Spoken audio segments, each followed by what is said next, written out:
Hello, my Teaserking family. How's everybody today at a Monday? I don't know who's working. I guess it's President's Day. Now they're making a big deal about President's Day. Nothing used to be closed. Well, maybe banks or government offices. But anyway, all I know is banks are closed, but not in Poland. So I tried to send Jenna money.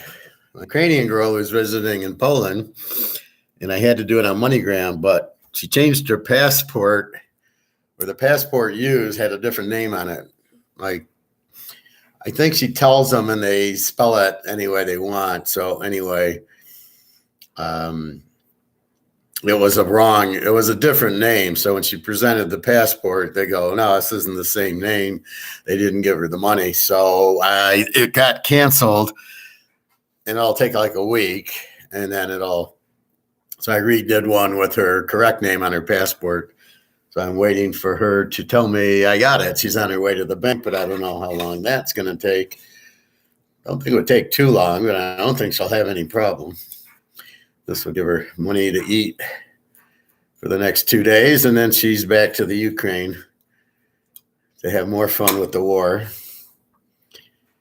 And it's tough because she didn't really have enough money to like go skiing or take her hot tub and all that stuff.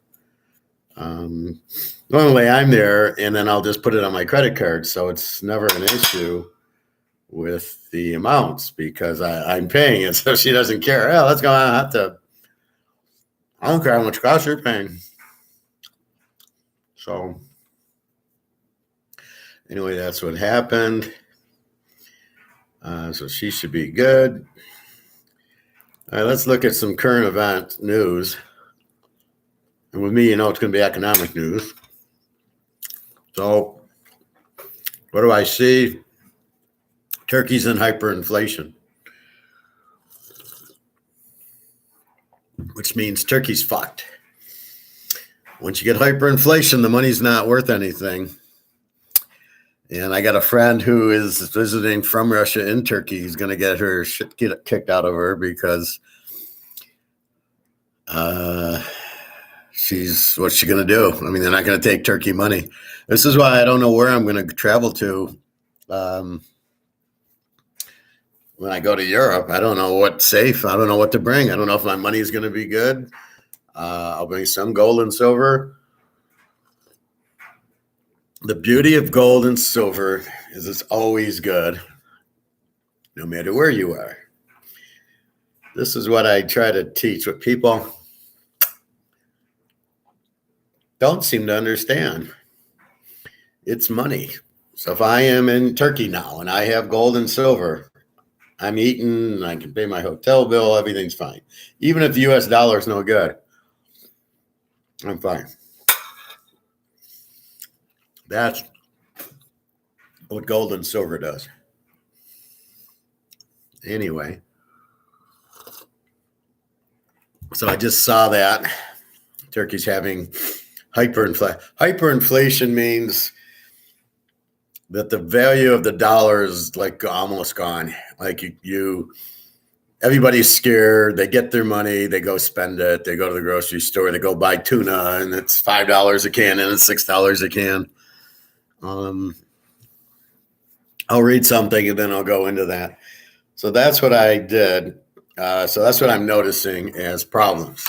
Second thing is, did you realize there is a train wreck in Ohio? City called Palestine, Ohio. Never heard of it either. Apparently there's this huge train crash that the cars had really poisonous gas or something. And in China, they're seeing this, and it's on their social media, but I have not heard it. It happened about 4 or 5 days ago. Really big train. It's still like the cars burned for 5 days. Problem is, you're releasing poison into the air. Why the fuck is this not done? But it was like 30 trains collided or some crap like that. I assume if you've ever watched the movie, what's it called? Under Siege 2. Under Siege 1, Steven Seagal's on the boat, right? Under Siege 2, he's on a train in dark territory. Hey, Bobby, you hear about the hyperinflation in Turkey? And did you hear about this big train wreck in Ohio? I'm happy you're here. You missed it yesterday. I hope you reviewed it. Well, that's my Russian girl. Hope you had a chance to review, but if there's questions. Oh, good.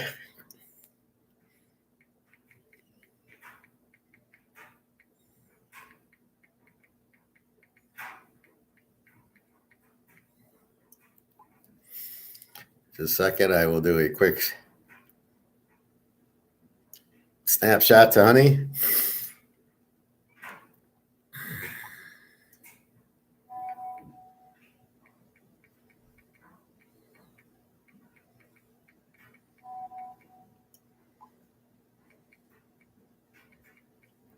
All right, just a second, Bobby Bo.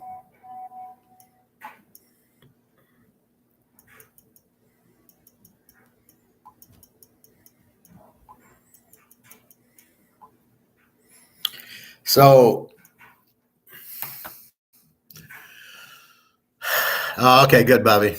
Well, because if you didn't, if there's a piece you don't understand or you missed, I can go over it. First, on a funny note, I heard what you said about some women and daughter fighting with Spirit Airlines. Well, it was on my Yahoo. It was on there, and it was about the carry-on fees. If you have a carry-on bag that won't fit under the seat, they're charging you like $50 to put it on the carry-on or to put it overhead. And of course, these people didn't want to pay it. How it got into a fight, I don't know. I mean, if I'm the Spirit guy working behind the desk, checking you in, I said, "Look, this is the rules. You got to pay." Now, I would have said is, if you give me $20, I didn't say any. You're fine. That's what I would have. That's what I would do, right? I would the Spirit guy. I didn't know. We'll just cover it. And then see if most likely they'll take it because it's in their pocket. And once it's on the plane, they don't know if the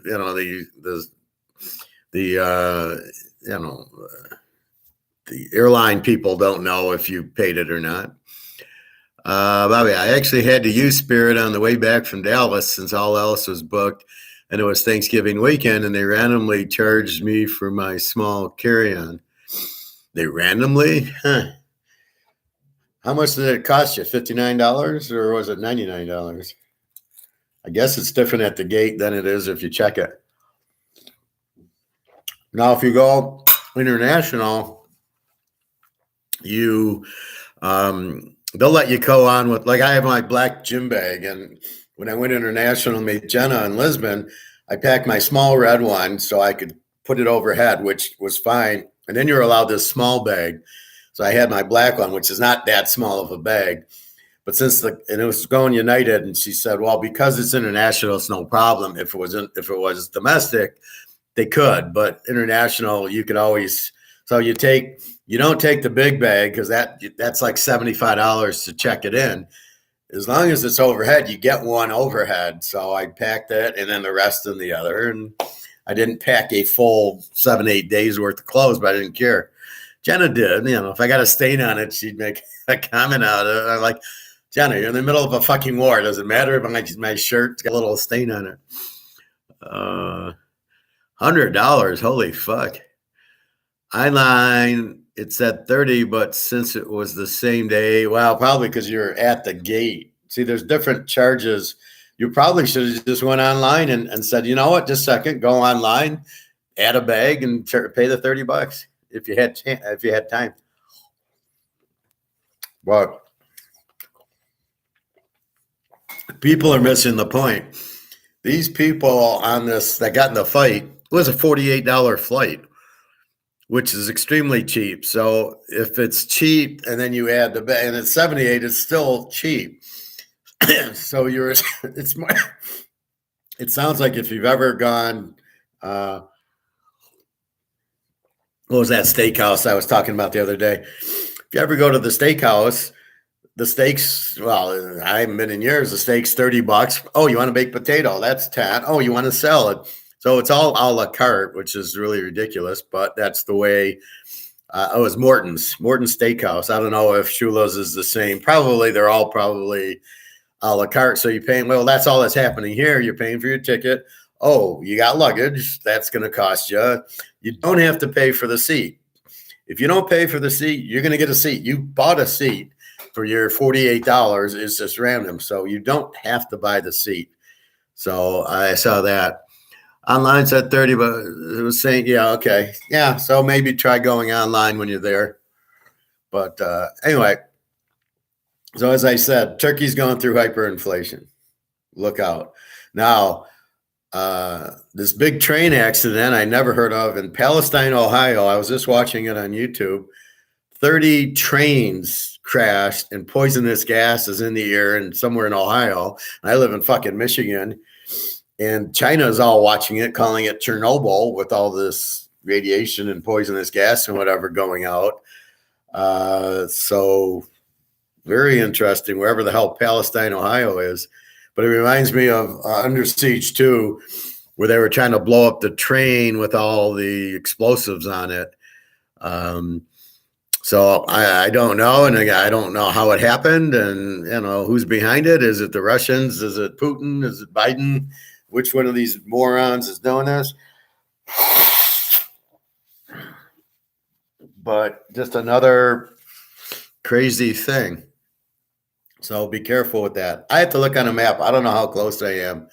Palestine, Ohio. And I've not heard of this train crash, which is amazing. I haven't heard of it. It had to be on YouTube.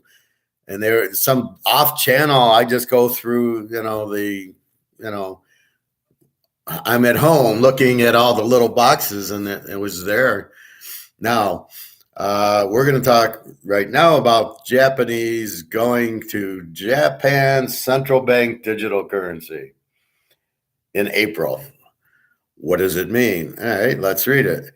Japan is joining a growing list of countries exploring the possibility of adapting a digital currency, with country's central bank, the Bank of Japan, announcing that it would launch a pilot test, a digital yen in April. The move comes more than 2 years after the Bank of Japan made its first step in this space, launching a central bank digital currency proof of concept experiment. So it took them 2 years to get to the test phase. The U.S. isn't even at the test phase yet. So this is 2 years. And then how long is this test going? The Bank of Japan kicked off the first phase of that in April of 2021 to test the basic transactions of CBDC, including issuance, payout, and transfer. A year later, Japan entered phase 2 of the POC, which is expected to end this March, to conduct additional functions of CBDC related to its core performance.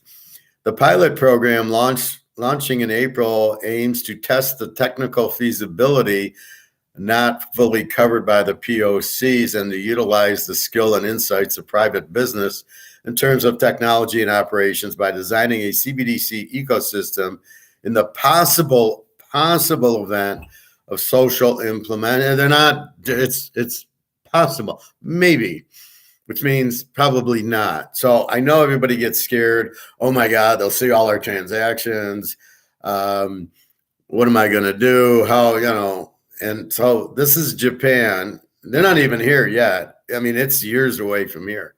But in Japan, they're not even close. Under the pilot program, we plan to develop a system of experiments where a central system, network systems, intermediary systems, and endpoint devices would be configured in an integrated, I don't know what the fuck that means. Transactions do not occur between retailers and consumers for now. Only simulated transactions which occur during the pilot stage. According to the central bank, Japan will have a CBDC forum and invite private businesses engaging in retail payments or related technologies to participate in the discussion. Last November, the Bank of Japan unveiled its experiment plans for the digital yen, which would work with 3 undisclosed local banks and other regional banks to experiment with the CBDC and to see whether it can operate in areas with limited internet access and during natural disasters per local media outlets. The country's three mega banks mentioned in the report are Mitsubishi UFJ Financial Group and Sumitomo Mitsui Financial Group. Who knows how to pronounce it? India to pilot regular digital currency on December 1st. India will take the first pilot for retail digital currency on December 1st, the central bank said Tuesday, extending the test to evaluate the creation and distribution of the e-rupee, the South Asian market, with a closed group of consumers and merchants a month thereafter it began evaluating the CBDC for the wholesale segment. So they're just testing it now. They don't even know if it can work. And what are they doing? Everybody's getting scared. Oh my God, CBDC. They're just testing it. I mean, that test, you're looking at least 5 years. And that's in Japan and India. China does it, but it's only in China. And it's still in test phase. And the U.S. isn't even at test phase yet. So you're looking at least 5 years. So that buys us a lot of time to buy our gold and silver. As of December last year, 114 countries are actively considering rolling out CBDC, up from 35 countries in May, according to a report, if we can believe, by the Atlantic Council. The result comes on the back of the partnership in October between the Bank of International Settings, that's the head central bank for central banks, and 4 central banks. The Hong Kong Monetary Authority, the Bank of Thailand, the People's Bank of China, and the Central Bank of UAE. United Arab Emirates, in piloting foreign exchange transactions across borders. That's not between me and Kmart or Kroger's. That's central bank in Hong Kong to central bank in China. It's only central bank to central bank. Apart from China, Hong Kong, and Thailand, more than 20 countries, including Australia, India, Japan, South Korea, and USA is not on the list, will continue to begin in the pilot stage in 2023. Japan reportedly will decide on issuing it in 2026. They will decide it in 2020. So that's still 3 years away. Nigeria, China digital yuan tests leap forward and whatever. Shenzhen, known for its maker community and manufacturing resources, is taking a lead in trialing China's digital yuan. Last week, the city issued 10 million yuan worth of digital currency to 50,000 randomly selected residents who applied. So if you don't apply, you're not even getting it. The government doled out the money through mobile red envelopes. Sounds scary. A tool to design digital, the custom of. I got to continue reading.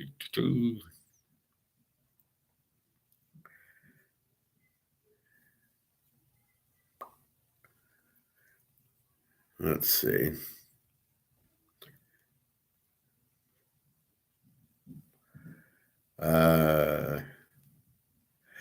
Through mobile red envelopes, a tool designed to digitize the custom of gifting money in red packets and first popularizing the WeChat's e-wallet. Red packets are a common way we've seen in China internet companies to spur adoption, like what we've seen with Tencent, WeChat, and Alibaba's Alipay in the early days. When these products were first launched, Flex Yang, CEO of crypto firm Babel Finance, told TechCrunch, the digital yuan is not to be mistaken as a form of cryptocurrency. Rather, it is issued and managed by the central bank, serving as a statutory digital version of China's physical currency and giving Beijing a better grasp of its currency circulation. It's meant to supplement, not replace, third-party payment apps like WeChat and Alipay in a country where cash is dying out. So it's just a supplement, and it's just, the design, but they're not even close to it. WeChat Pay and Alibaba partner QF Pay raises $20 million to develop new digital payment solutions. So again, that's like PayPal. For example, the central government may in the future issue subsidies to local offices by sending digital yuan, which can help tackle issues like corruption. Shenzhen is one of the 4 Chinese cities to begin internal testing of the digital yuan, announced the government notice in August. Without going into the specific, latest distribution to consumers is seen as the country's first large-scale public test on the central. Nearly 2 million individuals in Shenzhen signed up for the lottery, according to posts from the local government, Winners could redeem the 200 red envelopes within the official Digital One app and spend the virtual money at more than 3,000 retail outlets in the city. So there must be a conversion. So I'm eating at my barbecue place and I get a $25 dinner. So there must be a way to convert it to the $25. Bobby, the other question I had was about selling our silver when it's time. The professor had me again concerned on Saturday's video when you said that we might need a 1099 or something like that, and that we can potentially run into some issues when attempting to sell our metals. All right, so 1099 is on a certain limit. So it's like $10,000, okay? And if you go to your coin place and say, here, I'd like to sell it. So if you don't take 10,000, if you take 9,000, you're fine. And it's just a tax. So it's depending on your income, it's up to 20%. So they want to call it a capital gain like a stock. So again, just be smart with it. Okay, let's say it's $2,000 an ounce and you need the money. So you sell 4 ounces, 8,000, there's no 1099. And depending if the guy's going to 1099 you or not, if you go to Brady and say, here's some silver, just give me some money, maybe he doesn't. But I was about selling don't be concerned.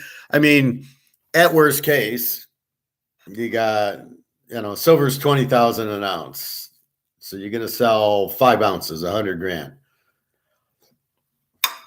So worst case, we sell it. And you pay a 1099, and so you do your taxes, and you pay 20. I got 100,000 in silver sales, minus what you paid for it. So I remember that you told me you paid $1,000 an ounce for it, and so it's not fully the difference. I think I showed you the calculator, and so. You sell it for 10, but it costs you, 1,000. So really it's 9. So you end up, let's say it's 80,000. You put it on your tax return. Now, since I'm retired and I don't have to claim on Social Security, I have zero. I pay very, very little on $50,000 worth of gold. I think I pay $600 because it's 28% of your income, but only if you make a lot. If you don't make any money, or it's all underground or whatever it is, or it's all football winnings and poker winnings, then you pay very little in 1099. But it's just like if you bought Microsoft stock now and you sold it and E-Trade sent you a 1099, you made $50,000 in your stocks, then you're going to pay tax on it. So just think of it as an investment. Now, one thing I'm going to do is when I do it, I'm going to write the IRS. I'm going to say 0. I'm going to say this is not an investment. This was to get out of a highly hyperinflated dollar. This was not bought as an investment, and that's how they're taxing it if it's an investment. And we're going to say this is not an investment. We bought gold and silver just as an insurance product, just to see how it flies, because they're automatically assuming we're all buying it as a stock, that we want it to go up in value, which is part 2 of it. Really, we want to get out of the dollar before it collapses, like what's happening in Turkey now, right? Turkey's hyperinflated. They're gone. Pakistan, they're gone. Sri Lanka's gone. We don't want to sit around and wait for our dollar to go, so we're getting out of it. Why should we why should we pay tax on that as if it's an investment, which, even if I buy a Tom Brady card or a Mantle card or a Bobby Bo card for that matter, would it be an investment, or is it just a collectible, or is it just I wanted to buy it? Oh, it went up. Oh, okay. So anything you buy that goes up in value is an investment by these morons? Kind of crap that. So that's what I mean. You'll be able to sell it. You'll have to pay a tax on it. How much we'll have to determine, but you'll have no problem selling it. I'm going to take it from you. And it's going to be worth a hell of a lot more than if you didn't buy it and you lost all your money, and or even if you pay a little tax. You paid $25 for an ounce. The ounce is 2,000. You don't even get 1099. All right, it's 2,000 and you sell 6 of them. You sell 12,000 and you pay 20% tax, which is $240. So you still walk away with like $900. You paid $100 for the 4 or 5. It's $25 a piece you paid for it. So you're still making a ton on it. That's the worst. That's your biggest problem is, I got to pay 20% of my huge gain on it. And then if you buy it later on, you keep the price. And then you say, well, I didn't make any money on it like a stock. You could sell you Microsoft at $100, but if you paid $99, you didn't make any money. So the same thing here. Now we're getting it very cheap, but as it goes up, now it's 2,000 an ounce and you buy more and it goes to 3, you didn't really make that much. So keep that in mind when you do it, that try to keep of what you paid for it. So mine is, it's net. It's not what I sold it at. It's what I made on it. So it's buy minus sell. Okay, and then we can put. All right. And that we can potentially run into some. So you won't run into issues. It's just how much tax you pay. But if you can show zero income, like I'm going to do, then it's very, very small tax. And I'm talking on a $50,000 gold coin. It's $500. Also, that we can potentially run into some issues when attempting to sell our metals. What issues would that be, Bobby? If CoinGuy gives me a 1099, how do capital gains get calculated? Because I pay different prices at different times. Well, you're going to go in and you're going to say, you know what you're going to sell it for. And then it's just simply what you bought it for. Take the biggest, what you paid the most, and then it's subtraction. So if it's 2,000 minus $35, $38, then it'll be 900 and whatever. And then it just goes on your tax return as you do your stocks now, is just simply, here's my income plus, then it like ask you for unemployment or pension or stock, stuff like that. So that's what you're going to do. But you won't run into any issues. That's for sure. No, I mean, you'll sell it and you'll get your money. You just might owe some taxes. But if you cannot show income, see, you're retired. Do you even show income? You might not even show income. You're not getting a W-2. You're not working. So if you're not working, you just say, I made zero. I'm living off my retirement. I mean, when people retire, Social Security is not taxed. So I put down zero. And then I say I made zero. And by the way, I sold my gold coin. I made 48,000 on it. And the tax is not 20% at zero.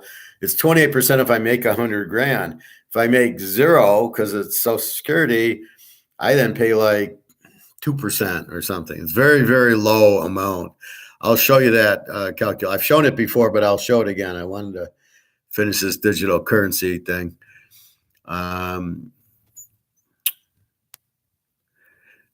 So where are we? If CoinGuy gives me a 1099, how do capital gains get calculated? Because, okay, so it's just what you got minus what you bought it for is the net. Or the CoinGuy can just buy it off me and I walk out and that's it. Absolutely. Although the problem is when he gives you the 1099, he sends a copy to the government. That's how the government knows. So the best thing to do is go to the CoinGuy and say, here's $100. Let's skip the 1099. Or if the 1099 is a limit of 10,000, let's say, just cash in 9,000.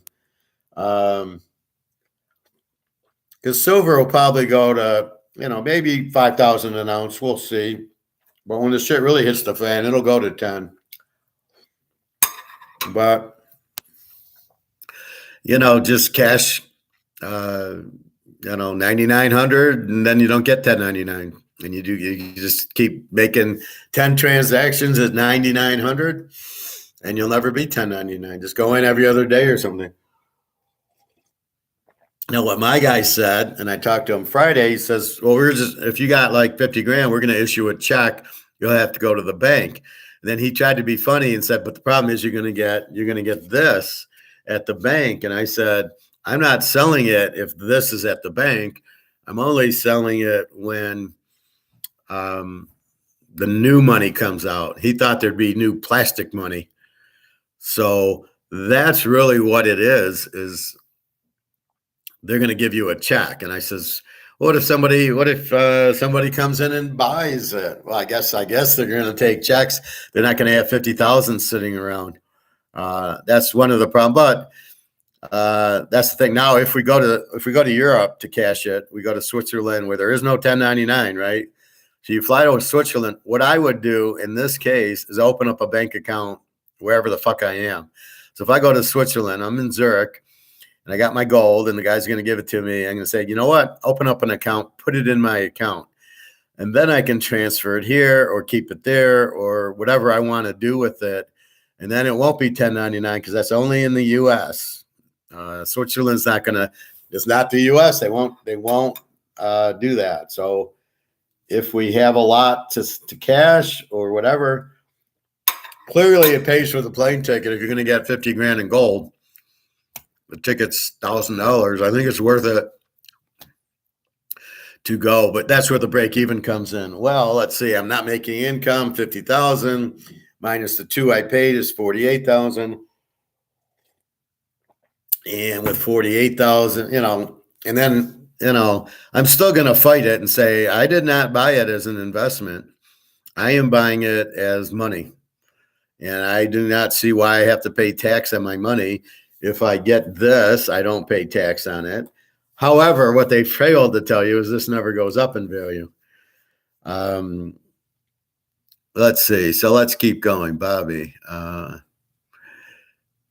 But yeah, I got it, Professor. The only thing different with stocks is that it's all online and shows when and how much we got it for versus metal prices.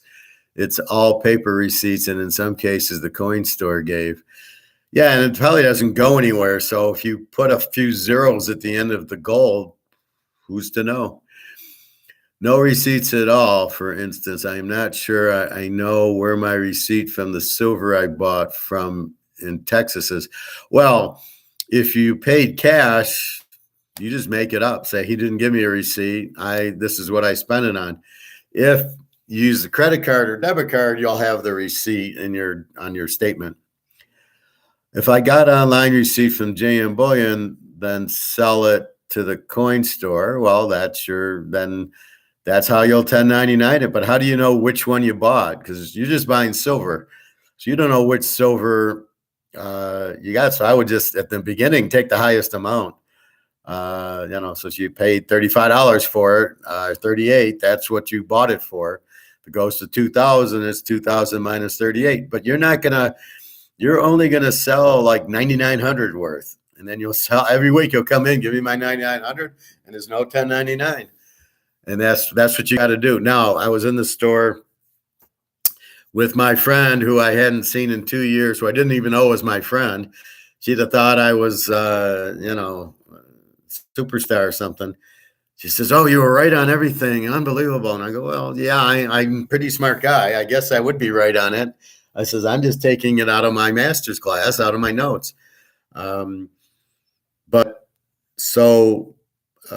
The guy said, if you have the American Eagles gold, they're not 1099ing those. Those are not in the 10 up to be 1099. And if I read the 1099, neither should the Maple Leafs or the Cougarans be 1099 either.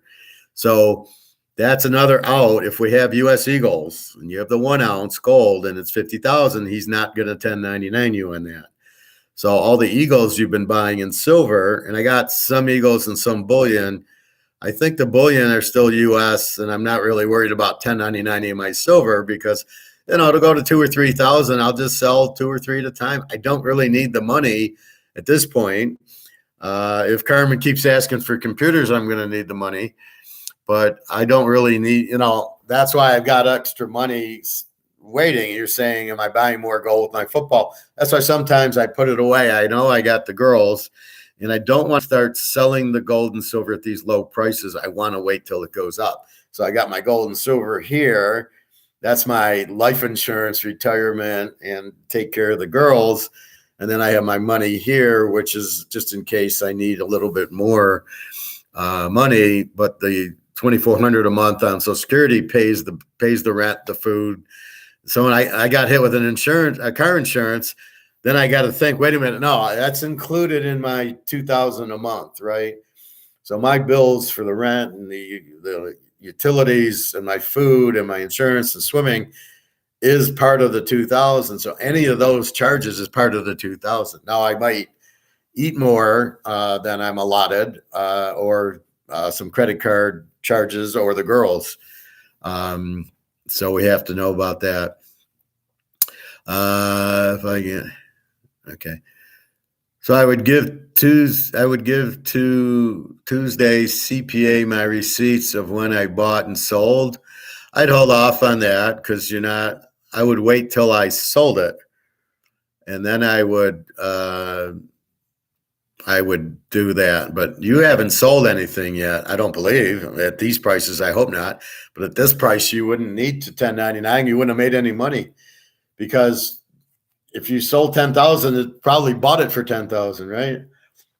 So it's not now. You don't have to worry about it now. It's when you sell it. It's like going to the casino and you hit a slot machine and they're going to 1099 you. Then you walk into the sports book and pull up all the receipts on the floor and say, oh, I lost all this to go against the winnings. It's funny how the IRS works. If you lose money, you can't deduct it. But if you win money, then you can deduct it to zero. What the fuck? Why are they partners with anybody that makes any kind of money? Like you hit the lottery and it's like, oh, okay, you hit the lottery. That's good. Now you give us our 40% or 50%. It's fucking unbelievable. But that's the way the corrupt Nazi government works here. Yeah, and as you know, Professor, Bobby Bow will have all different types, like kangaroos, maples. Yeah, and that's fine. And that's again, you have silver, so it won't. It's $25 now. Even if it went to 1,000 tomorrow, and you went and sold 10 of them, sold 9 of them for $9,000, you wouldn't get 1099. And what I would do is when I go to sell it, am I going to get 1099? And he should say, well, not if it's under 10 grand. And then you go, oh, okay. And then you give him 9,000 worth of stuff. Or you tell him, look, here's 10 ounces. So instead of giving me 10 grand, give me 99.99. And then don't 1099 me. Or the other option, which should work, is I'll tell you what, I'll give you $500 and I was never here and there's no 1099. But this is your 500.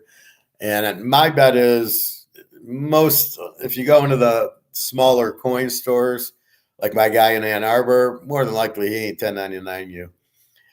How does anybody know what happened? And the only way that they know is the money out. So if they issue a check, then they're idiots. But if they give you cash for 10 grand for your, and who has checks anyway? So if they give you PayPal or a check are they going to do it for 11 grand? Or maybe you say, in other words, if I walk into the store and I say, here, how does anybody know I came into the store and I sold and he bought? The only footprint is this payment going out of him, right? Because if he gives me cash, you'll never see it coming into me. It's in my safe. So there is no record of me putting it into the bank. So if he doesn't give me, maybe with the 50,000, maybe it's 9 or 10,000, and he just gives me 9 or 10 grand, or he PayPals me. I PayPal'd him. I think it was $5 grand. My first transaction, I gave him, I think 5, and I owed him 5, and I put it on PayPal, 5,000 to the gold store, right? So if he returns the favor, there's really there's nothing that says it was gold and I bought gold and therefore I should be 1090. So what they're probably going to look for is big amounts out of gold stores, right? Oh, Bobby got 50,000 from Howard's gold coins. Oh, he must have sold his thing. And then where's the 1099? Then they'll come after me. Why didn't you issue them a 1099? But if I just give you 6,000 here and 6,000 there and PayPal you, give you some cash and give you a check for 10 grand, there's no footprints. They're not going to see a $50,000 hit come out of my account into yours. So therefore they won't know. How does, they don't know. They don't know I buy. I come in with cash. They don't know I bought, and then they don't know I sold. So that's the other maybe way around this mess, because it's totally unfair. We're not buying this as an investment. We're only buying it as insurance. Now we're going to get the price increase, but that's not the reason we're buying it. We're buying it because if we keep holding this, we're not eating anymore.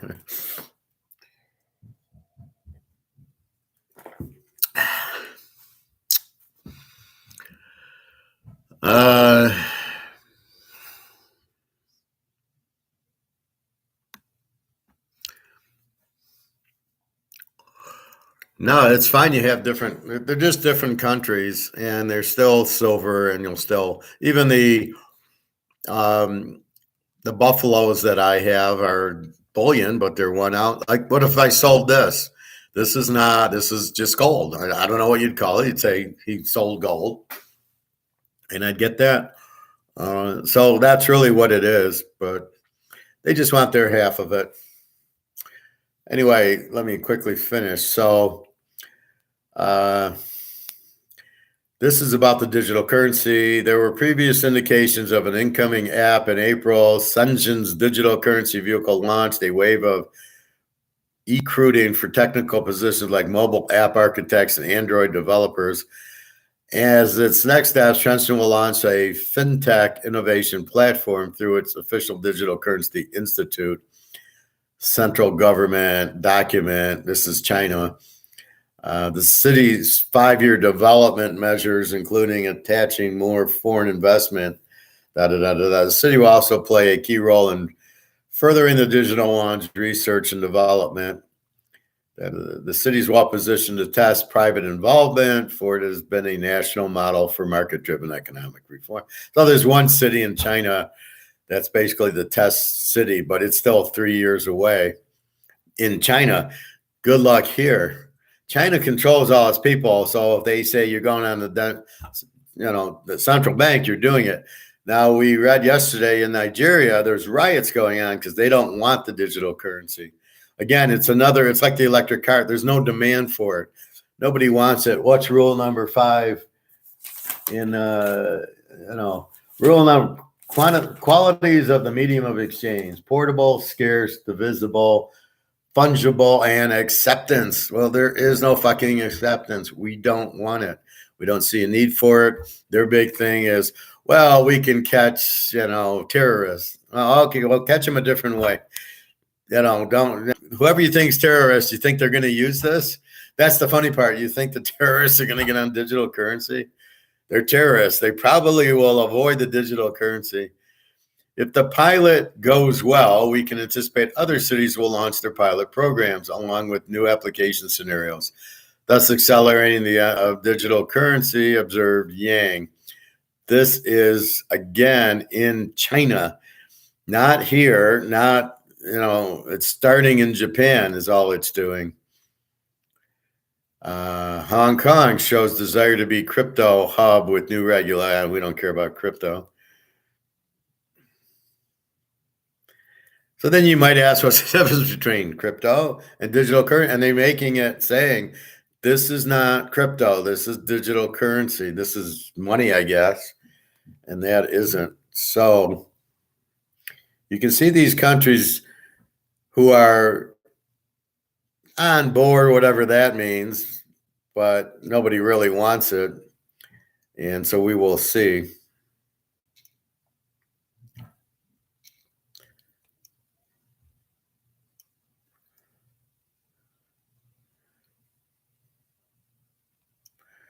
What else do we got? Is Fields going to Seattle? I thought he was going to Carolina. So I don't know. They're apparently giving a Social Security payment out in 3 days. So I don't know if I'm getting more money or what. I don't. I'll look at my bank. If it's in there, then great. Then I could help Carmen out.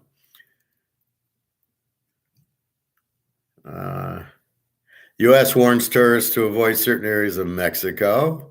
I thought Mexico was a great country, right? Teslas, I told you, cannot sell their cars for 50 grand because the market's not 50. I don't know if they're guessing 27 or if they actually know there's a market for 27. This is beyond me. We will see. Latest inflation report, another reason to stop hiking interest rates. Two large factors is fueling inflation. See, I love when I hear this. This shows you how stupid they are.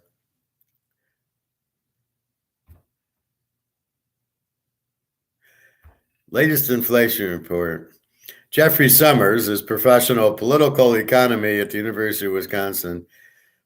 He says 8 interest rate rates are enough in the Federal Reserve to put the brakes on. Average consumers will most be hurt, of course.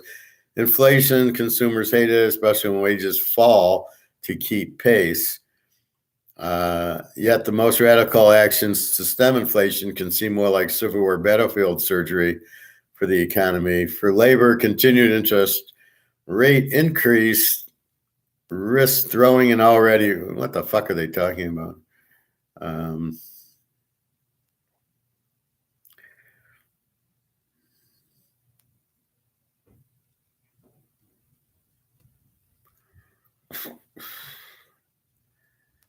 I don't know. Of course, threats of war and COVID-19 could return. What does that have to do with printing money? See, they get off base and they go,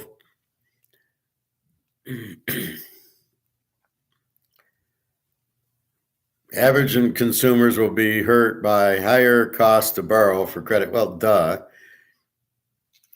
Now, he says 8 interest rate hikes are enough. Well, who the fuck knows? They're not doing what they should be doing, which I don't even know would stop inflation, which is like 10%. It should just gone from 1 to 10. If you keep going these small increments, how do you know 8's enough or 9's enough? Two large factors influencing inflation: car shortages. Why is car shortage? See, they're thinking inflation's prices. Inflation isn't prices. This is the problem with these morons. They think inflation's prices.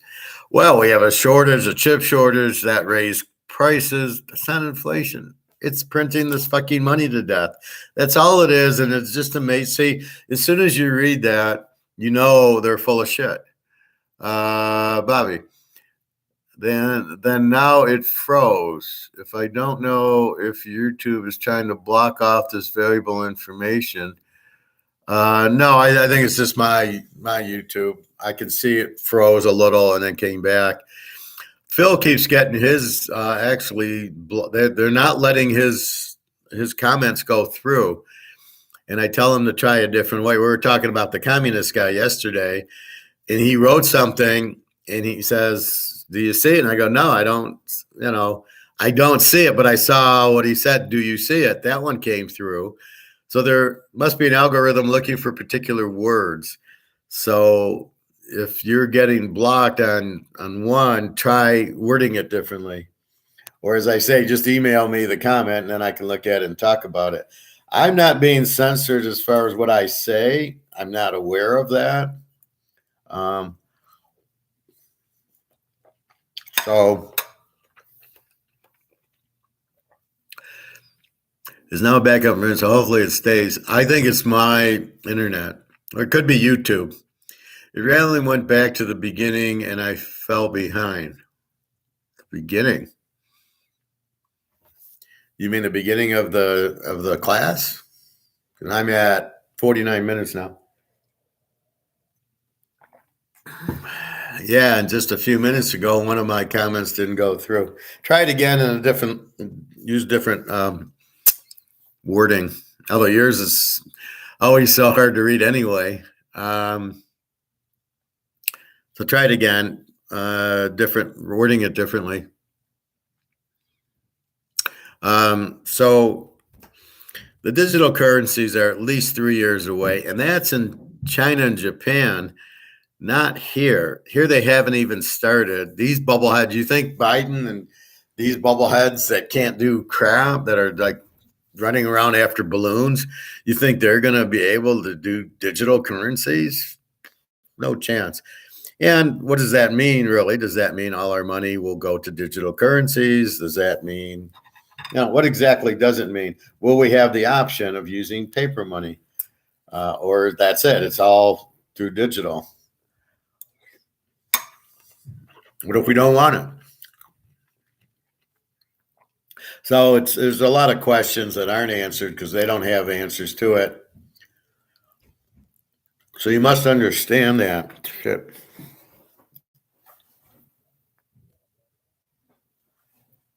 You can't get answers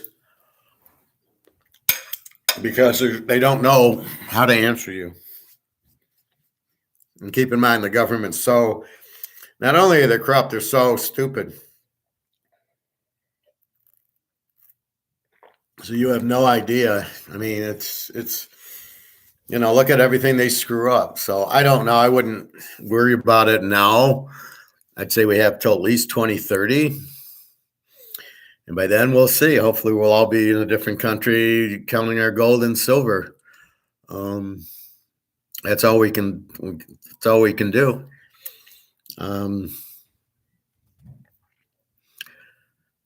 Let me know if anything else happens, Bobby. But as far as I can see, I am not frozen, and I'm at 51 minutes, so I don't see a problem. So what else? Football. We have the draft coming up. We'll see. We'll start analyzing that this week. I love how they have these mock drafts. I mean, they're so, I don't know. And then they report on them like, dude, we don't know anything. We don't know, we know teams need linebackers or quarterbacks or running backs. I swear people are listening to us, but I don't know they're listening to us. So I'm listening, on the sports radio in the car.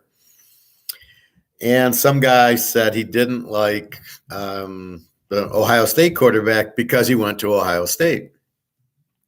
And the announcer's like, well, yeah, I know none of them have ever done anything, but you can't just, not take a quarterback just because he went to Ohio State.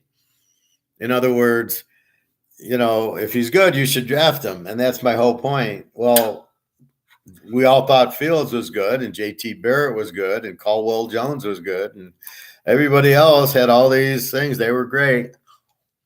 And how did they work out? He misses the concept of the scheme of the offense is not NFL scheme. The quarterback comes in not NFL ready, and you're like, what the fuck are you talking about? This is not. These guys don't know how to do anything. How many of these guys do you have to see fail before you realize they're not good in the NFL? And what are you going to say? Well, just because he went to Ohio State doesn't mean he's bad. Okay. How about the New England assistant coaches who go on to be head coaches? How many of those guys have done anything? None, right? They're all suck. So if they all suck, why would you, okay, maybe one or two. We've seen 15 of these guys, and they all suck. And therefore, why would we think any of them are going to be any good? Look at Oakland now. Look at Detroit, Patricia. Just go down the list. And that's the point. If none of the New England coaches are any good, Belichick is not a good teacher. And therefore, why would I grab any guy from New England? They don't know how to coach. So it's the same thing. Why would I get an Ohio State quarterback? He doesn't know he's not a good quarterback. Fields can't hit the broadside of a barn. JT Barrett doesn't do anything. But the one guy was on Washington. He sucked. Then you have some other guys that have never done anything, and they keep having these quarterbacks. who throw 45 touchdowns and 3 interceptions. They get in the pros, and they all suck because it's a different offensive system that the pros don't use. Therefore, they'll never be any good. Therefore, it's not that they're Ohio State quarterback. It's the Ohio State system doesn't work. And that's all they know. So when you get so why draft an Ohio State quarterback, especially 1 or 2 in the draft? Like before Michigan had a lot of good quarterbacks that went in the league, and Stanford had luck. I mean, Oklahoma, a bunch of good quarterbacks. I mean, the good quarterbacks don't. They're just like Rising and Van Dyke and Hartman. They're just good quarterbacks. So you pick them up. Those are what you're looking at. Montana went to Notre Dame. Notre Dame didn't really have a lot of good quarterbacks. But I got to share this with you guys. You guys don't like my Montana references, huh? I'll show you. And Braxton Miller too. Well, they're all bad, and they all look good in college. They all have big numbers, right? All right, so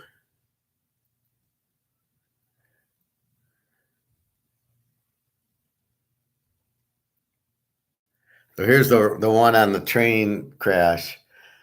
This train crash explosion is worse than Chernobyl, is what it says.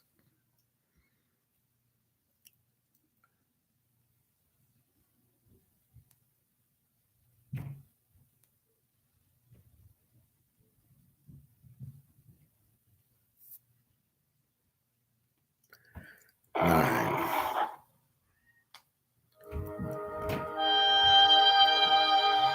When Joe Montana stepped with a blindfold on,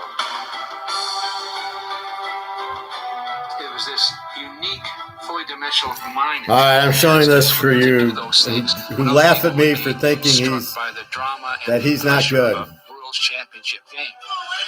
Joe was truly brilliant. Maybe the greatest football player of his time during that game. And of course, the rest is history. Fueled by a competitive fire that made him the ultimate winner. Yeah, Lamar Jackson does that, Montana's right? career is not only history, it is also legend.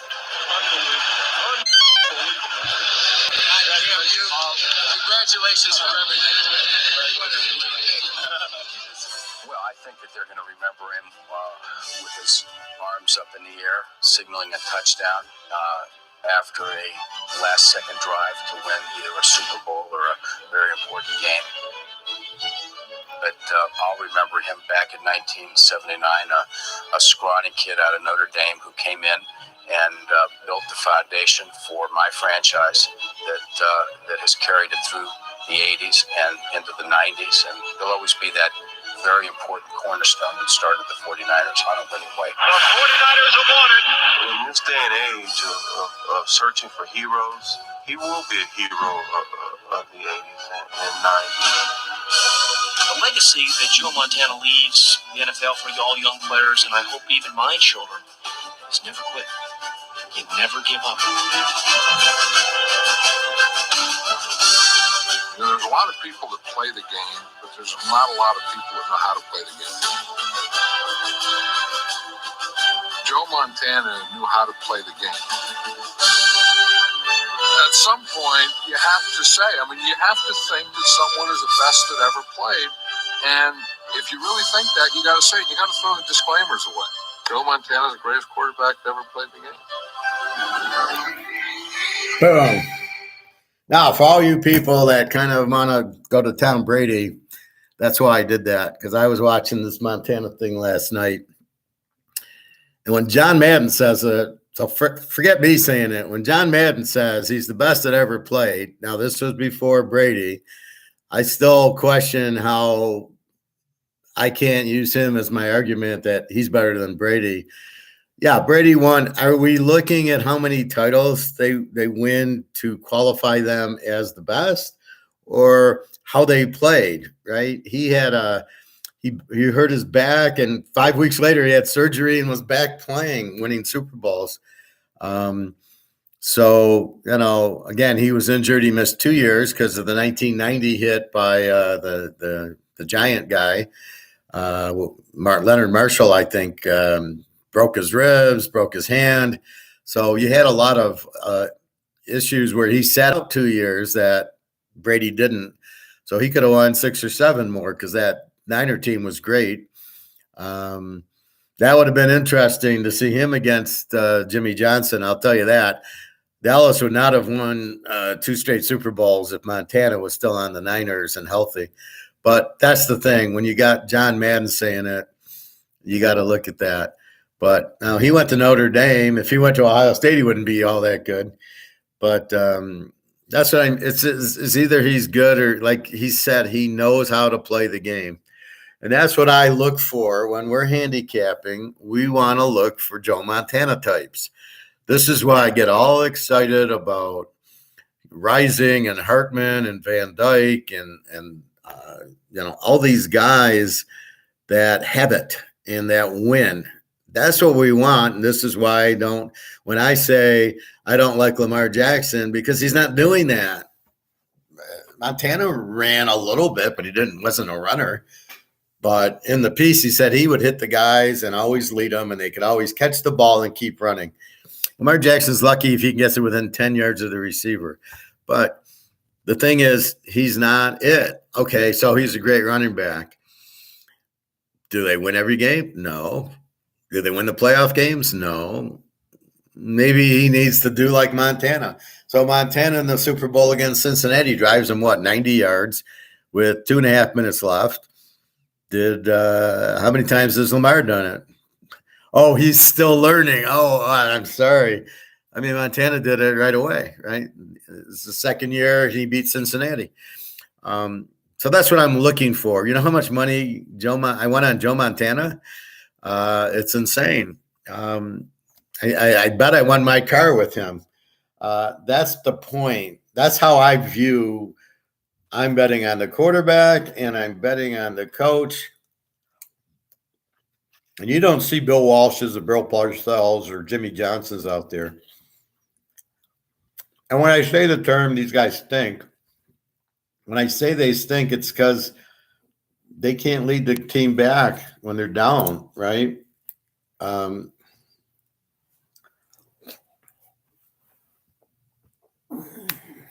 not saying Montana would have done that in the Super Bowl because there wasn't just wasn't enough time. But I can say he would have been on the Mahomes side. So Mahomes is pretty close to Montana, and so is Joe Burrow. They're gonna, you give them the time at the end, they're going to win it. Burrow wasn't able to. He got sacked. That's not his fault. Montana got sacked. Also, so most of the time he'll win the game for you, but that's what I'm noticing, right? So that's why I like Mahomes and Burrow, and Herbert should be a lot better. He's got bad coaching. Drew Brees was good. Peyton Manning he was not a winner. Peyton Manning, I thought, choked. I thought he was, for the skills he had, he never won anything. I don't know. I don't know if Joe Montana could have beat the Legion of Boom, but he wouldn't have lost 55 to 10 in the game. He would have been a lot more. I don't remember him getting killed in a game. The 87 Giant game, he got knocked out, but I mean, he was right in there, but that was it. And he didn't get killed. He got literally knocked out, and they did get beat by that Giant team. But and then that's the mark, right? So now the Giants beat the Niners by 30 points. Then you bet the Giants in the Super Bowl over Denver, and they win by 50 points. So there's always that game you're looking at, which elevates you into picking. There's always the player that you trust. Now it's Mahomes and Burrow. That's why we took Burrow as the dog against Mahomes. I was taking the dog. I didn't care who it was. And then in the Super Bowl was the same thing. You're giving me Mahomes as the dog. I'm going to take it. You give me Montana. He was never a dog in the Super Bowl. 2 Cincinnati's. He might have been the dog against Miami. I don't recall. With Marino, and then against Denver they were favored, and I don't recall him. I think that when he was on Kansas City and they played Denver in that Monday night game that he won so dramatically, I think it was the dog there. If he was, I had a lot of money on him. So there's just certain quarterbacks you take it, but Brady was a winner. I think Montana was better, and that's just my thought. Watching Montana play his whole career, what he did in the Super Bowls, what he did in the championship games. He had to beat the freaking Bears. He beat the 84 Bears, which was the 85 Bears, without McMahon, but he had to play that defense, and he was fine against that defense. That was just a strong defense. Anyway, so that's kind of what I look for.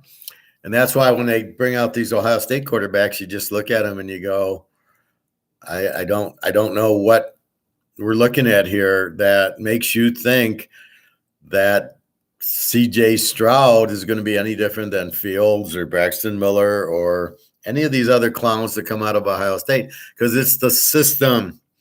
It's Urban Meyer's spread system that didn't work at Jacksonville. Why didn't he draft Fields, and why didn't they run the Ohio State system? Now, that might be why he quit, because he probably wanted to run it. Fields is better than Lawrence, as bad as Fields is. I think if he was with Urban Meyer and they ran the Ohio State offense and he just got all the Ohio State players, I think they would have made the playoffs. So I don't know what he was told, but Trevor Lawrence isn't anything. He completes a 20-yard pass. Yeah, he threw 4 interceptions on San Diego, and I love how people just ignore that. Yeah, but he threw 4 touchdowns. He threw 4 interceptions. That's 4 more than Montana threw in all the Super Bowls he played in. He didn't throw any. So that's what I have with that. But football, you just figure it out. Again, I think I'm leaning more towards the defenses to pick, which have been very good. Bobby, okay, let's see. Okay. Yeah, I used to like JT. I wonder whatever happened to that kid. He's been packing he's at the grocery store. He was a good college quarterback, and now probably stacking exactly. And Braxton Miller too. Good video, Professor. Montana was great. Definitely not in Brady's league, but still one of the best ever. Well, we'll argue about that, but when you watch it, he was a great quarterback. Very, very similar to Brady. So if we're saying Brady won more champions like Jordan, okay, but he won in 81 and he won in 1989. He won 4 Super Bowls, no interceptions, and he did not have Jerry Rice in the first 2. Everybody says, well, he had Jerry Rice. Not till 86. So when he beat Marino, he did not have Jerry Rice, and he still won. And he didn't have running backs. He finally got Roger Craig in there. They didn't have – they were winning with Bill Ring, for Christ's sake. Brady – Beatty, Mahomes, and then Joe Montana, top 3. Beatty. Who's Beatty? Brady. Brady, Mahomes, and Joe. I don't know that you can make them 1, 2, and 3. I don't think there is a 1, 2, and 3. I think you got 3 excellent quarterbacks who all are great. Now, Mahomes, Brady lost 2 Super Bowls, and so did Mahomes, lost 1. Montana didn't lose any. And as Madden said, he says there's players, and then there's guys that know how to play the game. And I think these 3 know how to play the game. And that's what we don't – that's why I bet we don't see that many quarterbacks that know how to play the game. They're out there – like Lamar's playing the game. He's – playing, but he doesn't know how to play the game like Montana, Brady, Mahomes, Burrow do. Just Joe Namath. Those guys they knew what they were looking for. They knew how to throw it. In that film, it said Montana was like 9, 10 years old, or 10, 11. And he was throwing the ball 50 yards. He just knew where to throw it, how to lead them, and he was always the quarterback. Said he went to Notre Dame and he was like the 7th quarterback on the depth chart. Can you imagine who was the 6th ahead of? That's like Brady getting drafted in the 7th round, and you look back at the other 6 drafted, and you're like, what the fuck was that?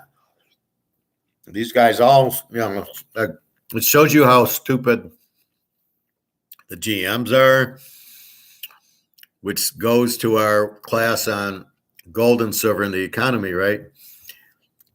So the one lesson, the most important lesson I tried to teach that lady on Friday was be careful who you listen to.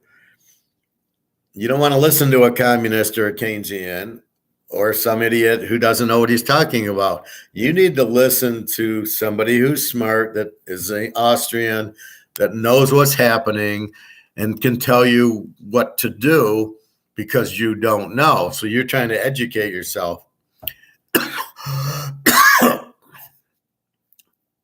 Bobby in NBA also got Greg Oden, who was hurt from the start and never did anything, and he went in front of Kevin Durant. Well, how about the guy who went ahead of Michael Jordan?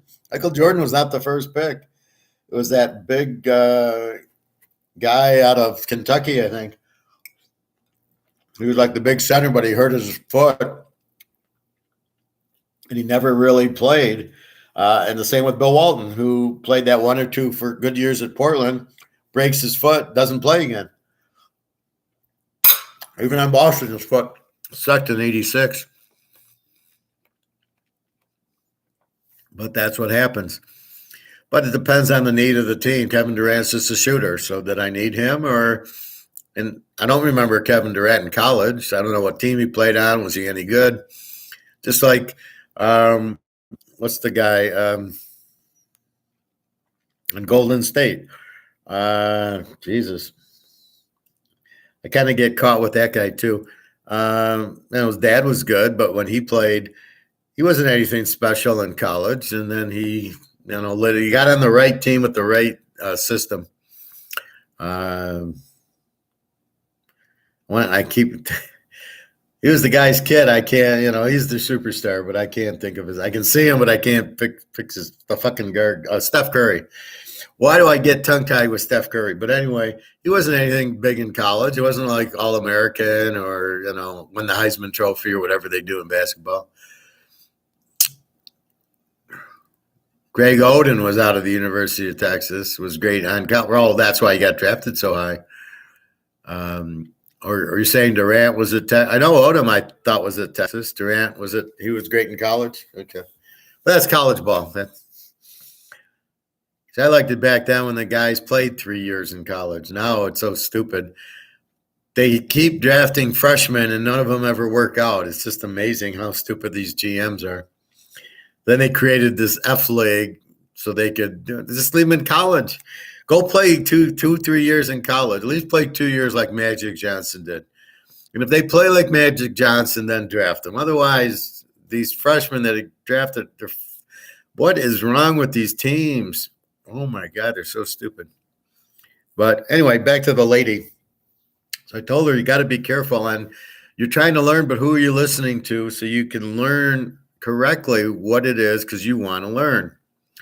What is your number one advice for live poker? Be careful of the live poker. You read the players. Okay. Let me just finish this thought and I'll be right with you, Varun. So I'm telling her to stay away from Keynesians. So you want to learn, but you got to learn it right. So I said the best way to do it is ask them what's their thought on gold. Just keep it basic. Is gold good or bad? Or now, if they do what I do and say yes, gold protects you, then you start listening to them. If they poo-poo gold, then you walk away from them, like I do with the guy in the hot tub, right? The communist. He sits there and badmouths gold. Well, there's no point in having a conversation with you. I'm not going to learn anything from you, and you're going to frustrate me, and you're going to be antithesis to whatever I say. And if I try to talk you out and teach you about Austrian economics, you don't want to learn it. You want to learn Karl Marx. So I just ignored the guy the last few days. It's beautiful. He's all like crying, and I'm just sitting there going, go fuck yourself. So anyway, you want to learn from the proper people.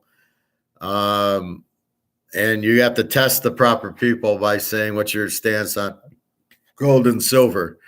You can't give it away. Well, what do you think? Do you like Adam Smith? If they read Adam Smith, then they're good to learn from. But basically, just go buy Adam Smith or watch him on YouTube. There's 2 Adam Smith videos. You can learn all about him, just like, these other videos that are out there. So be careful with who you trust. But yeah, it's okay to get some different opinions. But I try to show you guys, my guys, who Alistair McLean, listen to him. He's good. You'll learn from him. All right. Varun, what is your number one advice for live poker? So we're at the casino, I'm assuming, and you're in the poker room. So the first thing you got to learn is the players. You're looking for tells. I've gone through the tells, but we can go through them again. So basically, you're watching. You don't even need to watch them. There's a few tells they give you, but generally it's the betting. You watch the way they bet. If they constantly are checking and then they bet, they got aces or kings pre-flop, then be careful. You might call to see the flop because you get 3 cards to see if you hit your set. So you're calling them with a pair of 7s and they make a big bet. You're pretty sure they got aces or kings, maybe ace, king. We'll see. And then you hope you got your 7. And if you did, then you just lay low and let them do the betting, and you just call and call and call and get them. There's 2 or 3 types of poker players. There's the guy who only bets when he's got it, and he checks all the time. There's the bluffer, and the bluffer usually tells you exactly what they have because they'll bet a lot when they're bluffing. So all of a sudden, here comes a $100 bet, and you fold. Well, you've been bluffed, more than likely. Then they get a good hand, and they flop a set of jacks. All of a sudden, they're not betting. Why aren't you betting? Oh, you must have a big hand. Now you want me to stay in, but when you make a big bet, you're trying to bluff me out. That's basically what you learn from the bluffer. When they have the hand, they check, and when they're bluffing you, they bet big to get you out. So there's always, why are you betting? And then when you're betting, you've got to watch the callers. Why did he call me? I bet $25. Why are you calling me? Oh, there's 2 diamonds on board. Oh, he's looking for the flush. There's 7, 8, 9 on board, or 8, 9. They're looking for straight. So that's what you're looking for. You make the bet. Why did they call me? And then they make a big bet. Are they bluffing? But you got to know the person.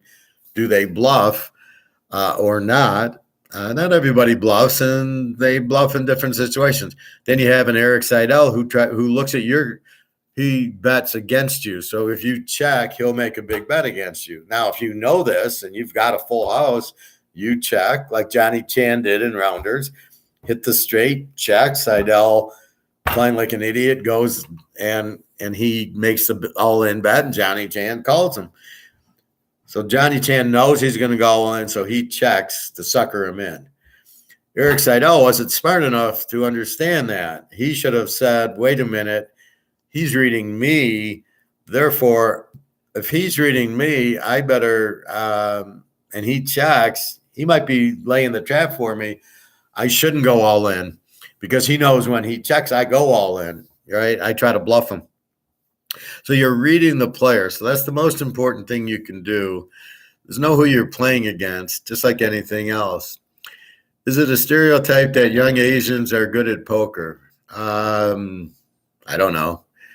I know they cheat a lot. I've heard that. Are they good at poker? Is it a stereotype? I don't know. I don't know any. I don't look at stereotypes in poker, really. I didn't know there was any.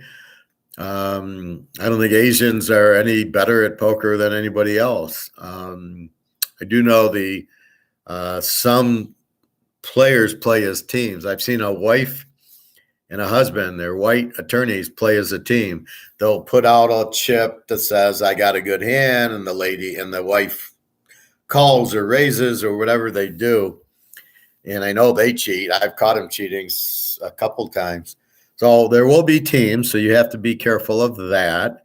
If they seem to know each other, there's a couple Fridays ago, I'm at the table, and this guy and his buddy were a couple seats away, were driving together. Well, there's clearly teamwork going on.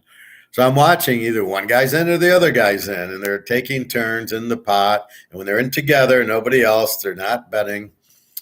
And I got up and left. I don't want to, I wasn't getting good enough cards to play a team, although I've beaten teams once I get cards, because you can't read me, because I'll be the reverse Eric Seidel. I'll sit there and Eric Seidel's reading it. Well, I'm going to sucker him in. I'm going to check, and he's going to go all in. And I got a full house, and then I'm going to call. So I'm going to get him to call by checking. I'll do the reverse. I'll know people are watching me, so I'm not going to give them the tell they want to see. So if they think I have, I've been in hands where I had pocket kings and an ace flops, and I just checked, and they go, it's on the river, we're turning it over, and they go, I know you got a monster hand. How do you know I got a monster hand? Cool, because you checked. I just had kings, but it won.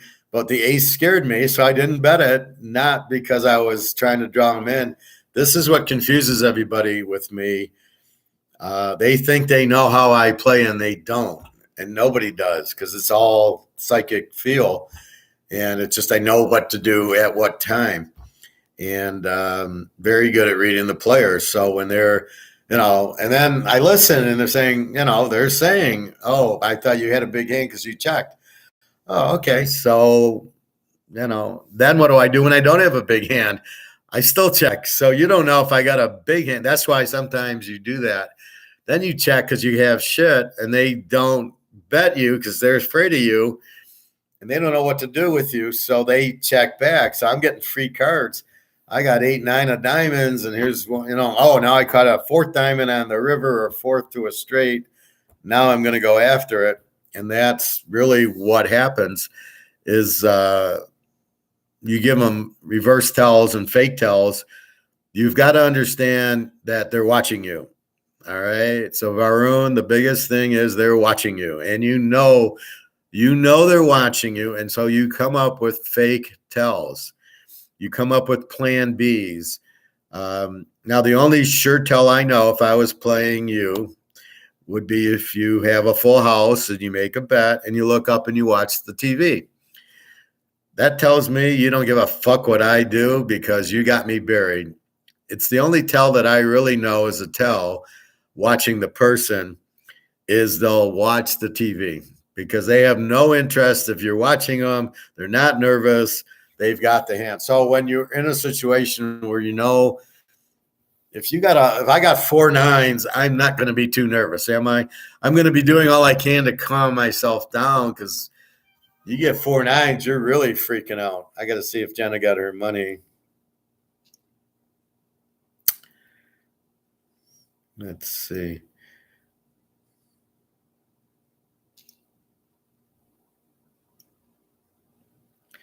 I got your money. Thanks again for the help. Already room. Go and take a shower. Okay.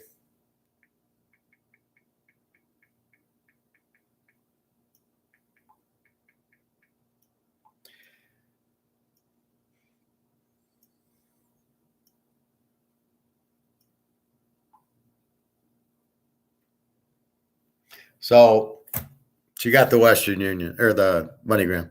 So anyway, that's what I'm looking at, right? Is I know you're watching me, so I'm going to be protective of it. So basically, you're trying to give fake tells. So if Daniel Brunson or Doyle Brunson was looking and staring at me, he wouldn't get a real tell. He would get only fake tells. I would get a powerhouse and check to him, knowing him, he's going to raise me, and then I'm going to put him all in, and then he's fucked, and then he doesn't know how to play me going, well, fuck, he checked, and he had a full house. Now how do I play him? Oh, so when he checks, he's got a full house, and when he checks, he doesn't have a hand. And as soon as you do that one time, they're all fucked. They don't know how to play you. So that's what you have to do. So you learn you learn the opponent. So if he watches TV, he's got you. If he's, there's really no, like, you're watching the bets more than the guy. That's the only real tell. And then if he takes a drink, he's got you. So if it's in the middle and he's made his bet and he leans back and he takes his drink of whatever he's thinking, he's got the hand. He's not worried. Therefore, he's got a hand. If he was nervous or real quiet, he's probably bluffing. However, you have to see if he's playing you. I could show you I'm bluffing with a full house, and I'm not bluffing. So I'll have a full house, and I'll make a big bet, and the guy's eyeing me, and I can see he's watching me. I knock my chips over on purpose. I like go do this and knock him over. He calls thinking I'm bluffing, and I turn over my full house because I know he's watching me. So you have to use the reverse tells because that's what they're looking at, right? Because there's a book on telling tells, how to tell a teller. And so if you read the book, you know what tells are out there. You reverse them all. So again, subconsciously, they'll watch the TV. What other types of players are there? So you've got the ABC guy. He checks, got aces. He bets $20. So he's pretty easy to read, right? He made a big bet. He's got a big hand. Let's see if I can hit a set on him and I can really take him. But I know what he's got. Or the bluffer who makes a big bet when he's got nothing to try to get you out and then checks when he's got a big hand. The bluffer's ABC also. Then you have the guys like me, and those are the guys you run from that you just have no idea what to do with them. And all I can say is just the only way you can play me is if you have cards. You cannot bluff. Well, see, you can bluff me maybe if I even bet to get bluffed. But I'm going to ask, why are you making the bet, right? There's $20 in the pot. You just bet 100. I'm going out. I'm at the point now. So I played a week ago, and some guy makes it $10 or $11, and I got a pretty good hand. I think I have king, queen of diamonds or something. And then I notice fold. Now it's me. And I'm saying to myself, there's no action. I can't win anything. If I got 3 or 4 guys in the pot, I bet 10. I got 3 $10 callers. I'm getting 3-1 on my money. Right now there's 40 in the pot. If it's me and you, and now I bet 10, and you call, there's $10 in the pot. So I'm at the next level where I'm saying, well, it's not worth it unless I got a couple of calls on a draw. If I got aces, I'm going to be aggressive because I don't want anybody in the pot. I don't care if I win it right there. But if I'm on a draw, I want 4 players in. I want to get 4-1 on my money every time I bet. I want everybody to call. So when I'm pre-flop and the guy makes his $10 bet and it's fold, and I go, well, okay, if it hits, it's going to be 3 diamonds. I don't think he's calling me. So it ends up where you're very careful with it. But all I can say is they should never know what you have. And you got to be very conscious of that.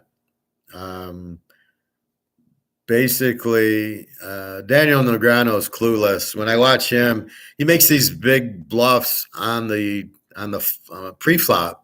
He's got 6-7 and an offsuit, and he'll make a big $15,000 bet. And if he's got aces or kings, he's not making the big bet. He's just checking. Same thing with Helmuth. The players like this, Helmuth just wants to trap you. I would kill Helmuth. He would check, and I'd know, he's got it. And he's not getting 5 cents from me unless I hit. He's going to check, and I'm going to check, and he's going to check, and I'm going to check. And then he's going to bet. And if I hit my full house, he's fucked. And if I didn't, I fold. He won nothing. So that's how you play a Phil Hellmuth who likes to slow play. Johnny Chan does that. Again, you're watching the bets. Watching the bet is the key. That's the tell, not anything else except for watching the TV and maybe taking a drink. Now, here's some that help when you're betting. You've got aces, you bet $25, and one guy calls or two guys call, but you're last to act. Then you go ahead and they check, and you bet only 25 more and see what they do. If they call you, they probably have a pair. If they check raise you, they've hit the set. More than likely, they called you with a pair of sevens, and now they hit the 7 hit. And they got 3 sevens. You don't even have to look at the guy. If he check raises you on that flop and you came out strong and then you bet again, there's no way he can bluff you because he knows you're not going anywhere. He figures aces, kings, queens. So if he's not bluffing you, he can't be bluffing you because you're sitting there knowing he knows you're strong, right? So sometimes you see it on TV where the guy, check raises and he's bluffing, but that's because he thinks the guy who made the bet is bluffing, right? So if you think I'm bluffing, you can check raise me. But if I'm not bluffing and now I got, aces and here goes your, you checked, I bet, and then you check raise me, it takes me about 2 seconds to fold because I know that I'm not bluffing and I'm not bluffing. And therefore you can't bluff me if I have a big hand because you don't think I'll go out and I just fold it away. And that's the biggest tell that I know is getting that check raise when you're aggressive and you play aggressively, but not bluffing. You got aces and you bet it. You got ace king and you hit the ace or the king, you're not bluffing. There's a hand in Vegas Sunday right after football. So I think I don't know if I just won a couple hundred or lost a couple hundred on the football game. And I sit down in my first hand and I take out 300. And my first hand is I've got ace king, I believe. And I don't know anybody at the table. And this guy bets like $50. So I call with ace king. And I don't know if you bet that much. Maybe you bet $30.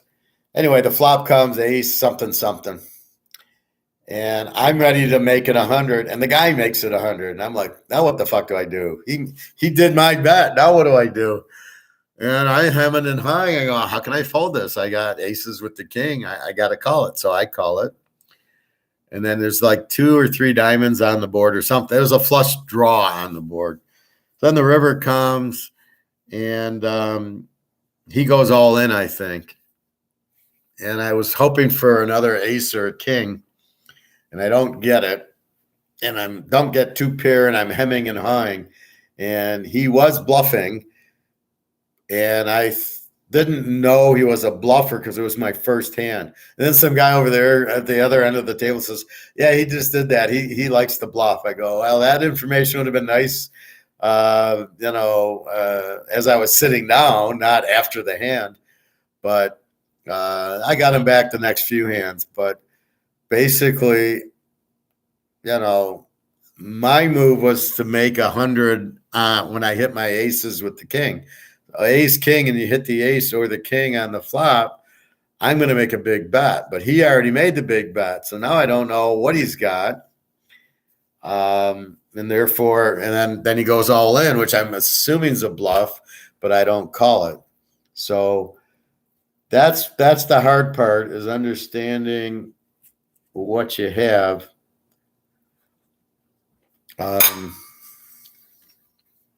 Understanding what you have and what the opponent has.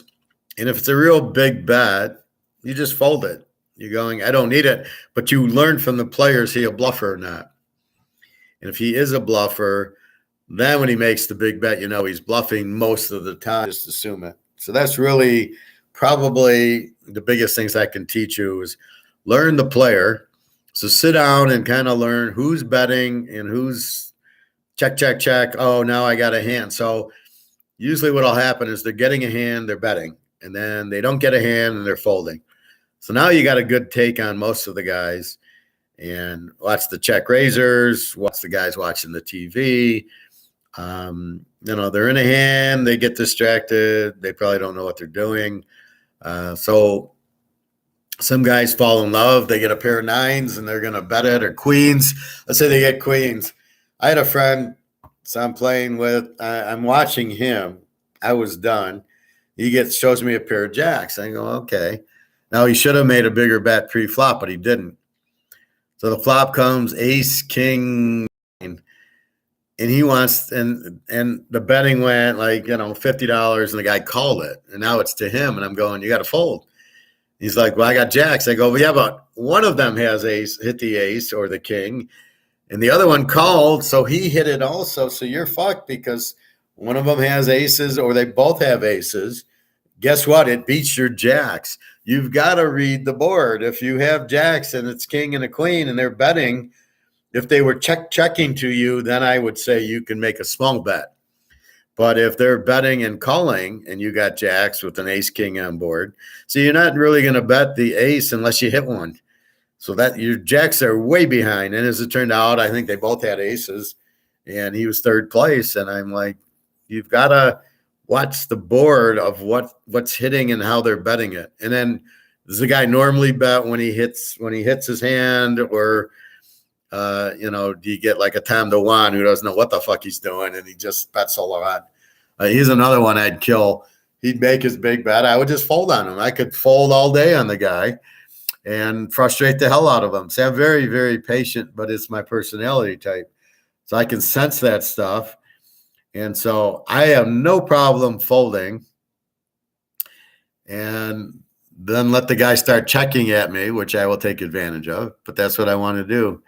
Eating some chicken breast and avocado. Yeah, very good. I still have half my avocado. Well, this is the first poker question I really had, so I appreciate that, Varen. Any other questions, Varen, that you might have, or anybody else on the poker? But it's the same thing with women and most of anything else.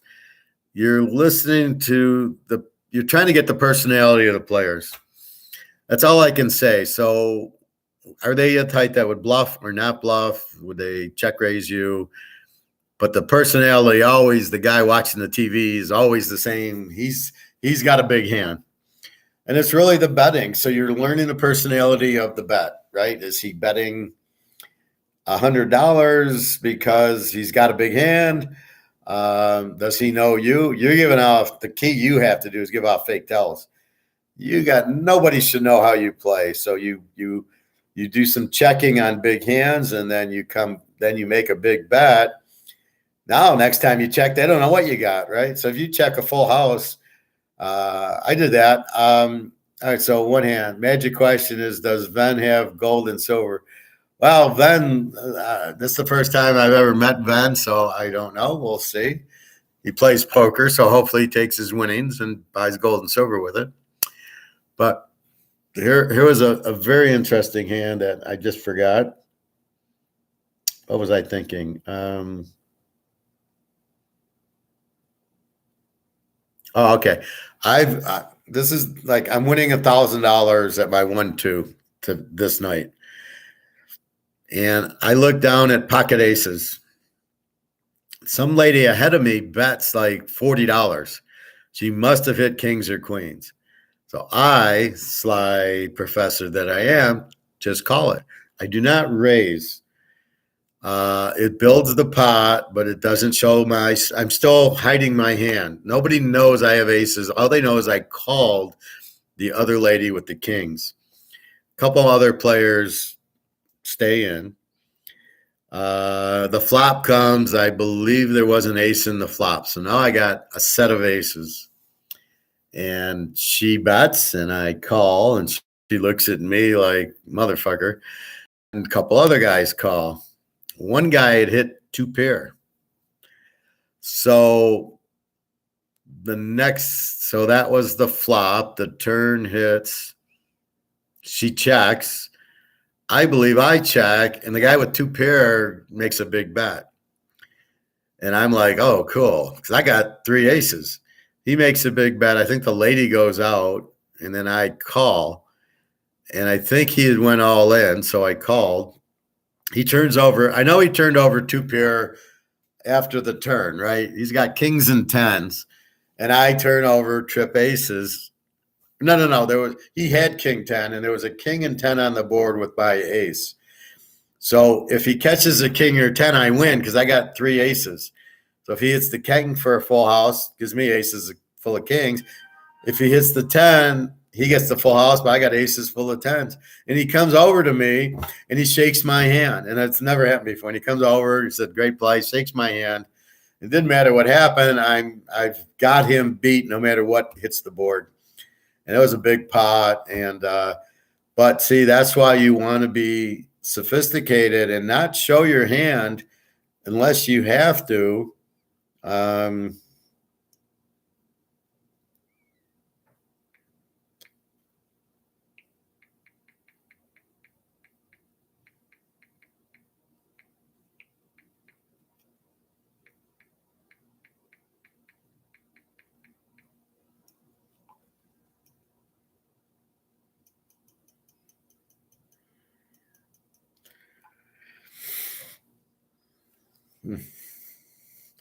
Anyway, sorry about that. So again, I'm hiding my set of aces. So now how the hell do you play me the next 5 hours, right? Oh, fuck. He checks with aces. He checks his set.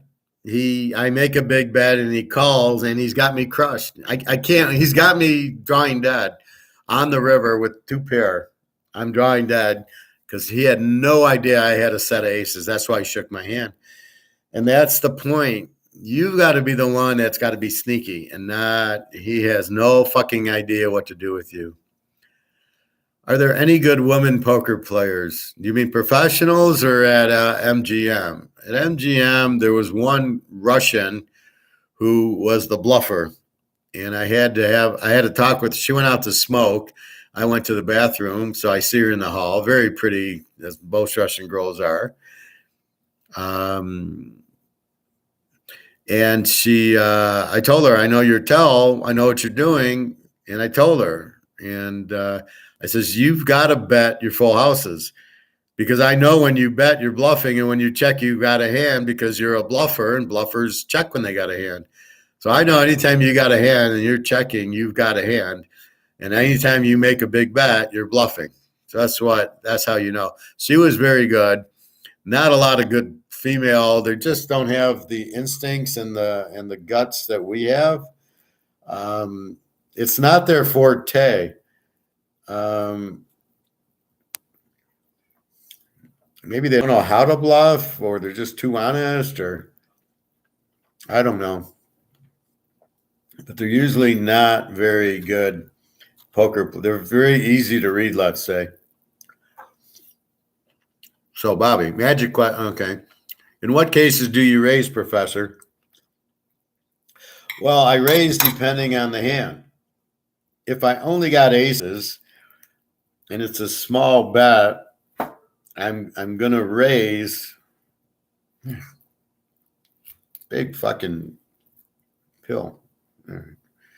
These big golf ball avocados.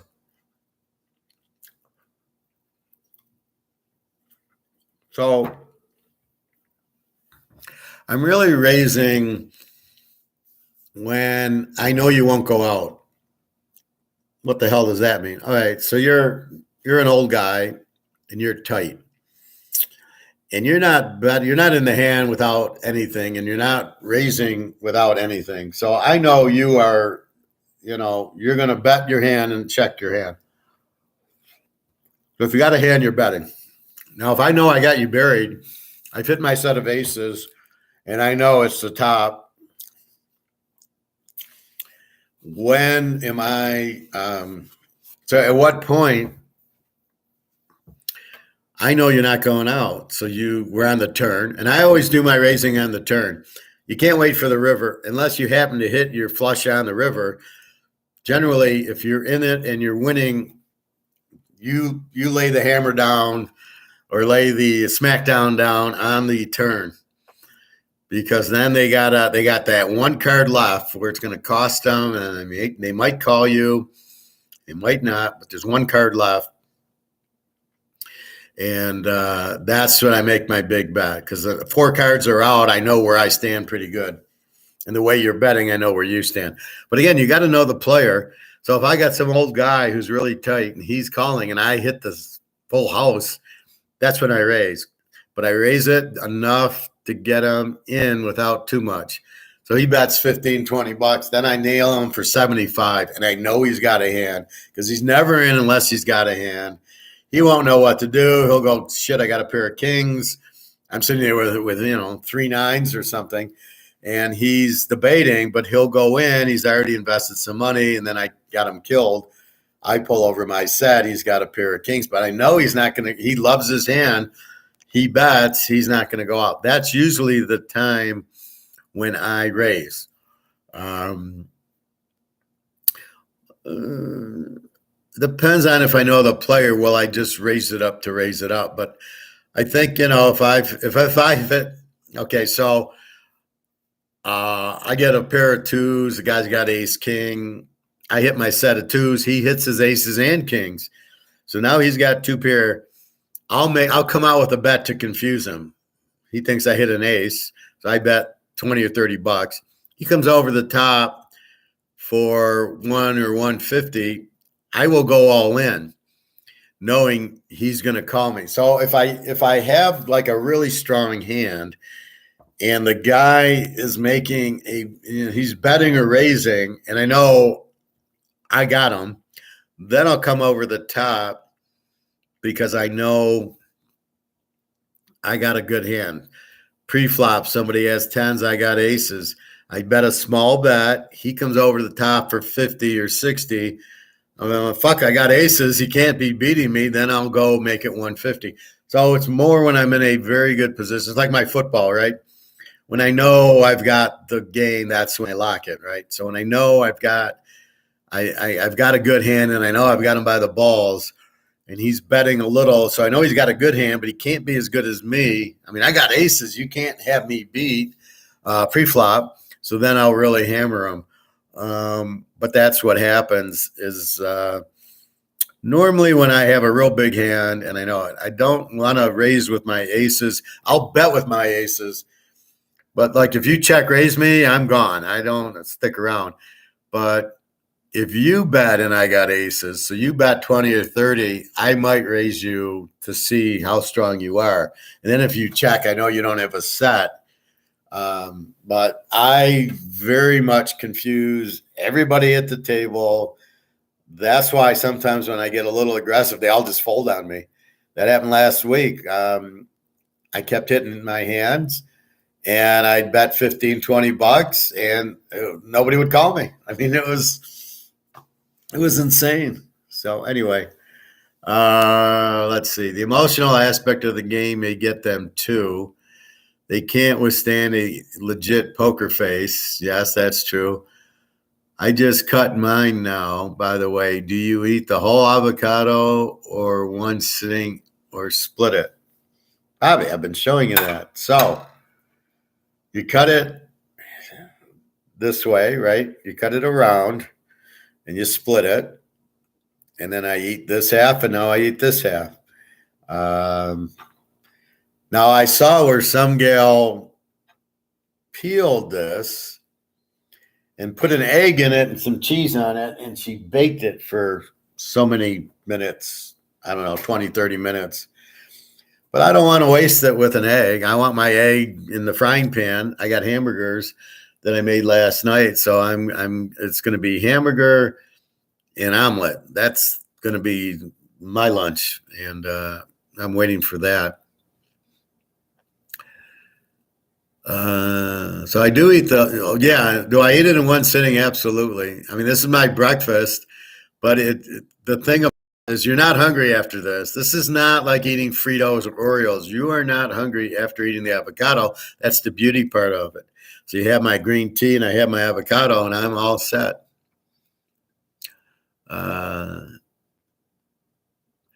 Laugh out loud. They probably get scared when the roof walks in the poker room. When the roof walks in?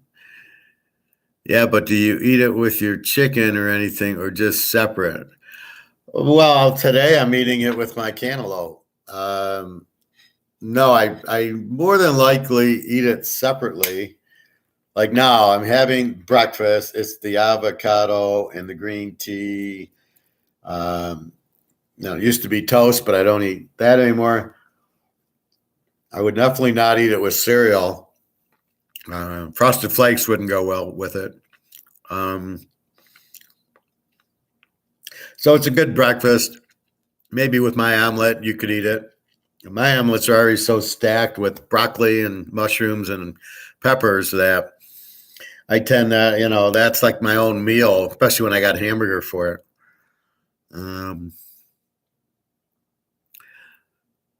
When the roof walks, who's the roof in the poker room? Sorry, Mel. Oh, I should have known.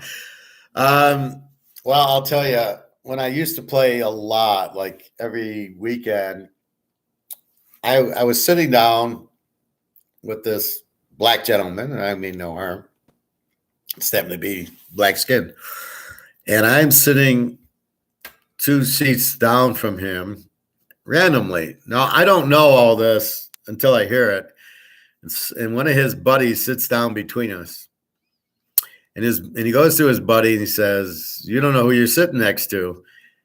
And then he says, "You're sitting down next to the 2 best players in the room." And I looked at the guy like, well, just shut the fuck up. Like, even if we are, I don't want to broadcast it. I don't want the guy to think he's playing the best player in the room. I did like the compliment, but why are you telling a guy who sits down, just keep it to yourself? So that's what they thought of me. They were very afraid of me because I'm the professor. I'm the wizard. I'm an INFJ. I can read cards. I can read you, and I can bet. I can check, and then bet with the full house, or I can bet. You don't know what I've got. How do you read me? So if we do it in reverse, and I'm telling you to read people, how do you read me? But I know you're reading me, so I make it extremely difficult to be consistent at all. I mean, you don't know what the hell I got.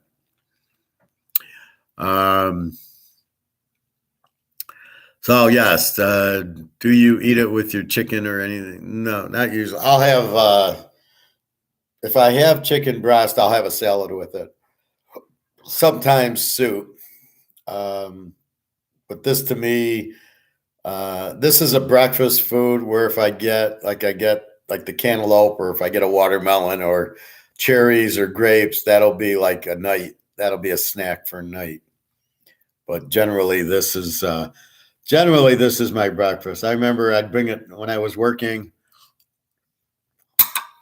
This was breakfast every day at like 11:30. Everybody would kind of not get it, and I'd go, "Do you eat avocado every day?" And I go, "Well, A, it's really none of your business what the fuck I eat, but B, yes, I'm trying to be healthy. This is the healthiest food in the world. So if you're not eating it, you're an idiot, but you should be. But what does that matter if what I do? That's between me and myself."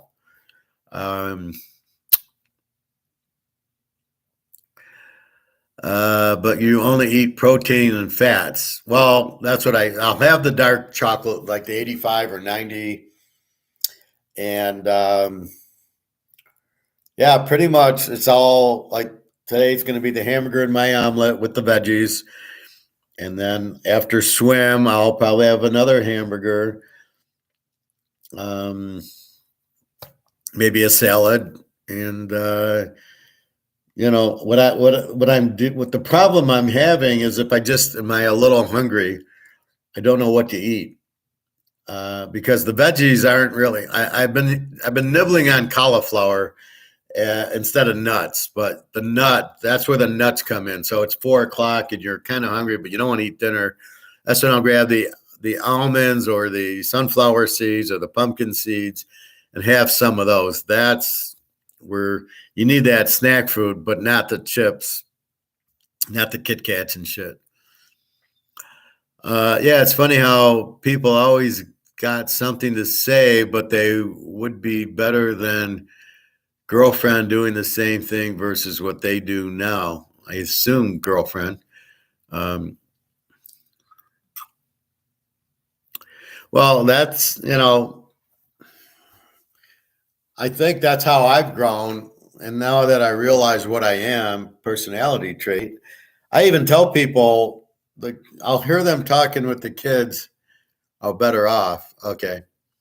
To say, but they would be better off doing the same thing versus, well, of course. Well, that's the same thing when I tell them about gold. And they laugh at me and I get offended, like, so you're better off on paper money and stock market?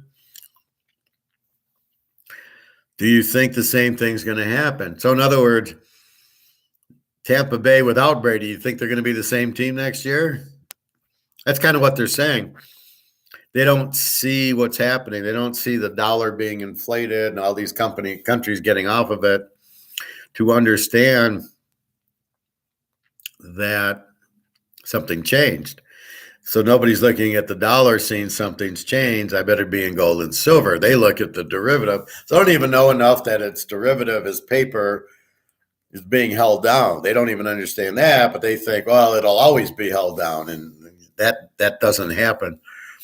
But yeah, I mean, and don't believe me, look on avocado or go to my guy's site, go to my doctor's site, and it'll show you that he gives you a list of the top 10 foods to eat. This is number 1. He goes, these are the foods to stay away from. Mostly it's bread, it's cereal, it's carbs, it's yogurt, all the crap. So he's telling you, stay away from juices. They're all sugar. Basically, stay away from sugars. What his, eat non-sugar, high protein, high fat stuff. Stay away from sugars. That's basically it, right? Then when you do cash in on the metals, they will start asking, where can I buy gold and silver? It's predictable and laugh. That's what I keep screaming about. That's why I keep pushing to buy more, because at some point it's going to be way more expensive and you're not going to see any.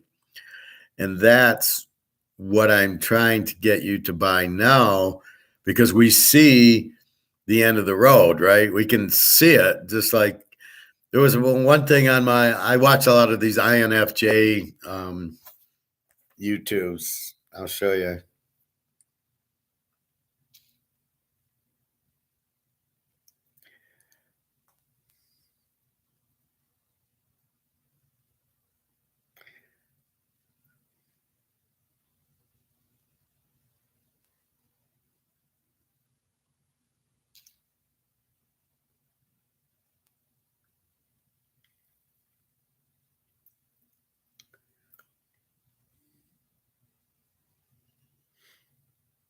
Where the fuck are they? I hear you. So I've been watching some of these videos, just kind of going, yep, that's me. That's me. So they're all talking INFJs, which is what I am.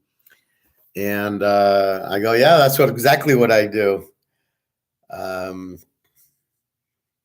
Things only the INFJ does that leave evil people crazy. So bullies don't like me because they can't bully me, basically. I'm in my own world going, fuck you, I don't need this. So sort of like when I was younger and I'd go like to a party with my parents or my mom's relatives or something. And she'd say, act this way. And I'd be like, no, why should I act that way? Fuck you. I'm not going to, and then my aunt would go, well, you just try to get along and do it. And I'm like, okay, but it's not me. Like I could feel like, no, that's not what I do. And now I understand that's not what I do at all. I don't just like get along. I'm Gandalf the White. Like just, no. I do exactly what I want to do when I want to do it. Then when do you cash in on the metals that will? Oh, okay. Well, yeah. I mean, then they'll realize that they've been lied to by the government for a change. J.P. Morgan. Well, it's just like Madoff, right? What pisses me off is people. Why do they feel because Madoff was a Ponzi scheme that that if they lost money, they should get it back? Nobody put a gun to their head to buy it. And why do the people who made money on it have to give it back? Excuse me.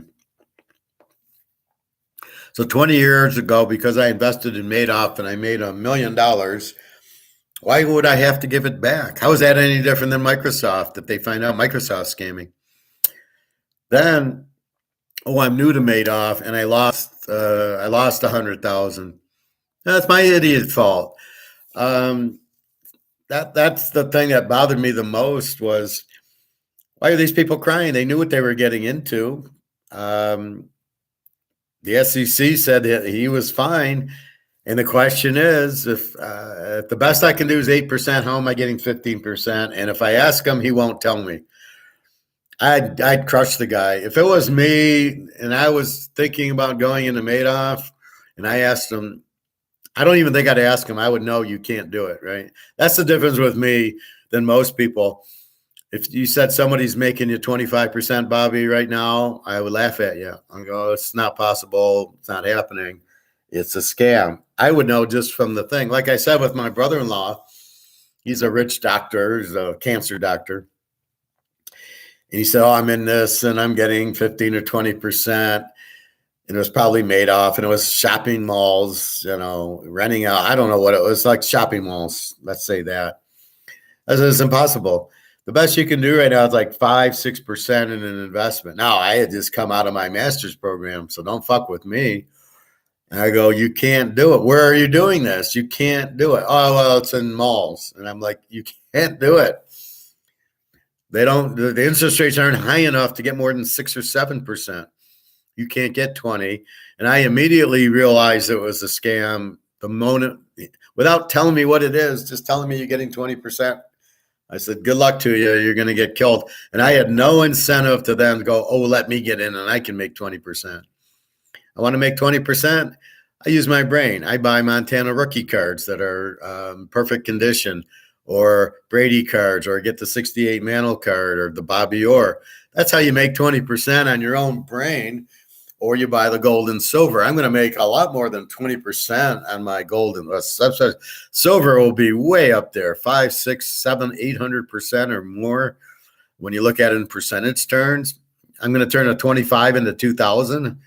I mean, that's like way 100% is turning 25 into 50, right? That's 100%. 1,000% is turning it into 500. So where are we at 2,000, right? 40,000% return on my investment. That's the only way you can do it, is what we're doing, right? It's buying something very cheap that will go up, and we know it'll go up. And that's when we got them. We got them by the balls, and we know that. I didn't know the Brady and the Mantles were going to go up in value. The Montana rookie was going to be so much. That I didn't know, and that's not why I bought it. I bought it. I wanted a Mantle card. I wanted the Orr card.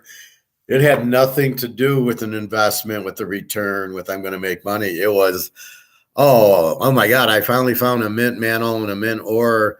I'm going to buy them. And I had no idea. Because it was like the Orr was like 200 in the Beckett, and I think I got it for 100. And I was thrilled. But if it's a 10, the thing's worth, way up there. Good luck even finding a 10, but if it is, way up there.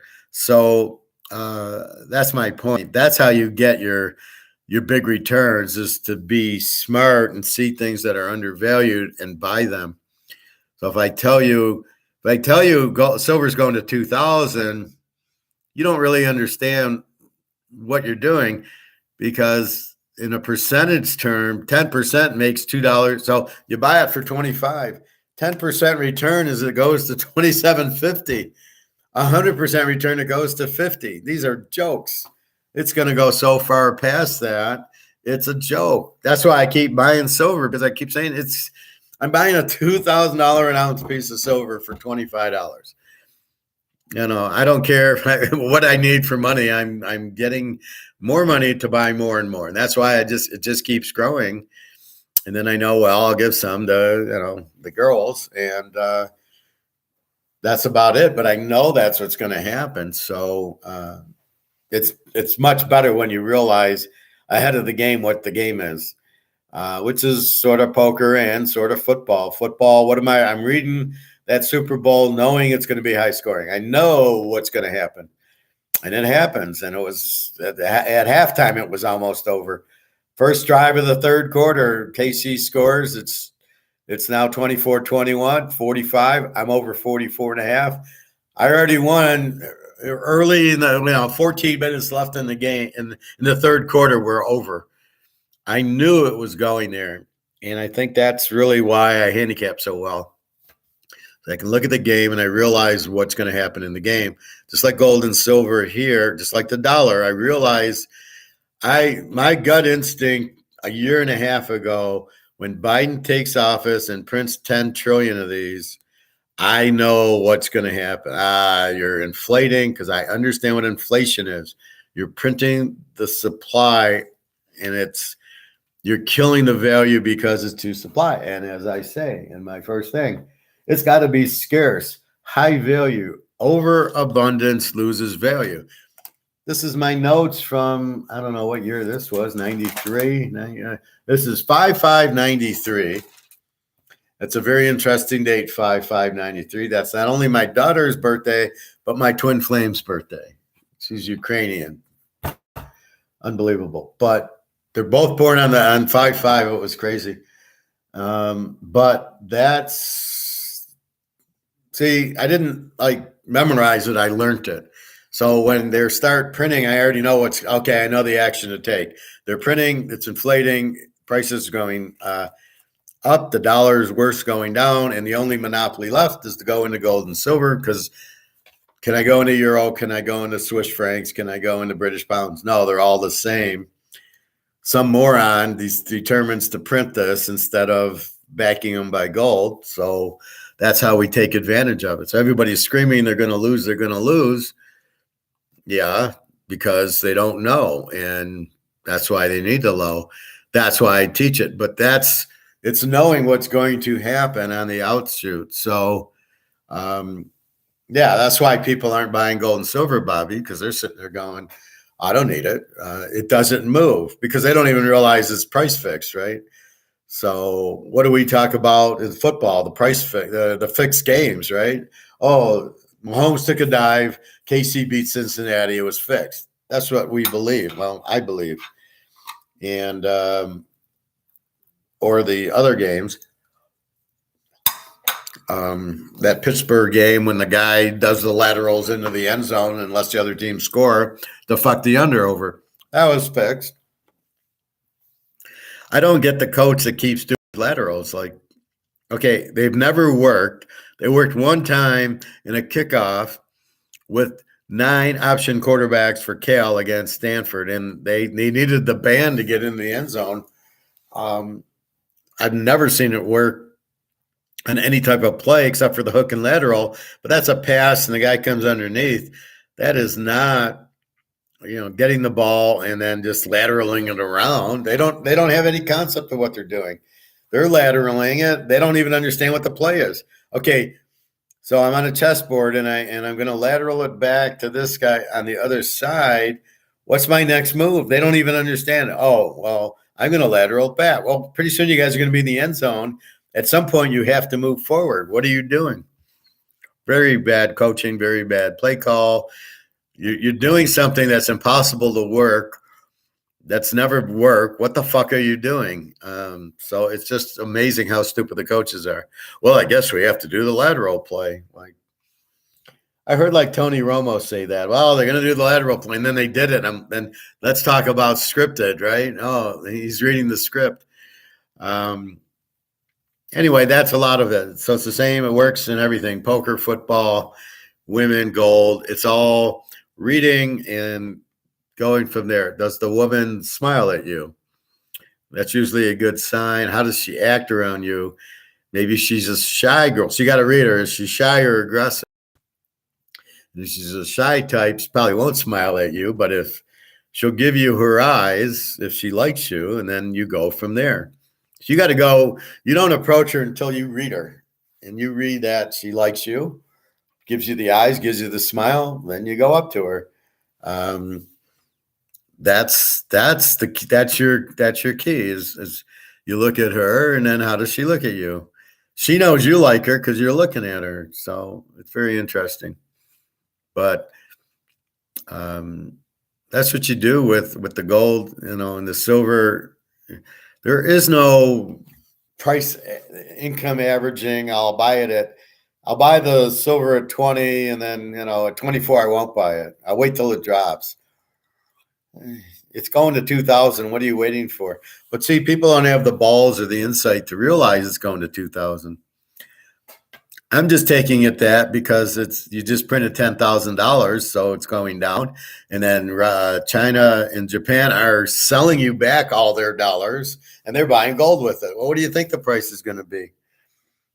The whole world wants the price up, so that's what's going to happen. You can't just keep the price down because you want it to. What was I watching something last night, and I don't remember what it was. I think it was the Madoff thing, and there was this woman who wrote an article on it, and it was bad press. And the woman said, "Well, Madoff just wants to ignore it as if it didn't happen. Let's just ignore the bad press. Let's not do anything."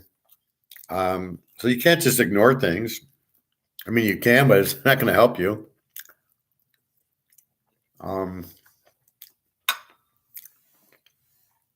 The one thing about Madoff that I thought was extremely inconsistent was at the end, he says, "Oh, I just had to admit it. I couldn't take it anymore."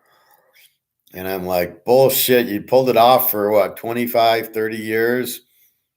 And now you couldn't take it? What you couldn't take was not the scam. You couldn't take the pressure that you were paying people off, like getting the money in to pay off these guys. And you couldn't take was the pressure of not getting the money in. How do you not pay everybody wants their money and you're not able to give it to them? That's what you couldn't take, not the Ponzi scheme, not that you were scamming everybody. But in actuality, I don't think it was a bad Ponzi scheme from the standpoint people were making money on it. Okay. Now, don't get me wrong. Don't say I like Bernie Madoff for what he did. What I'm saying is, you invested money and you got a 20% return for 10 years. I don't see the hurt because people are bringing in their money.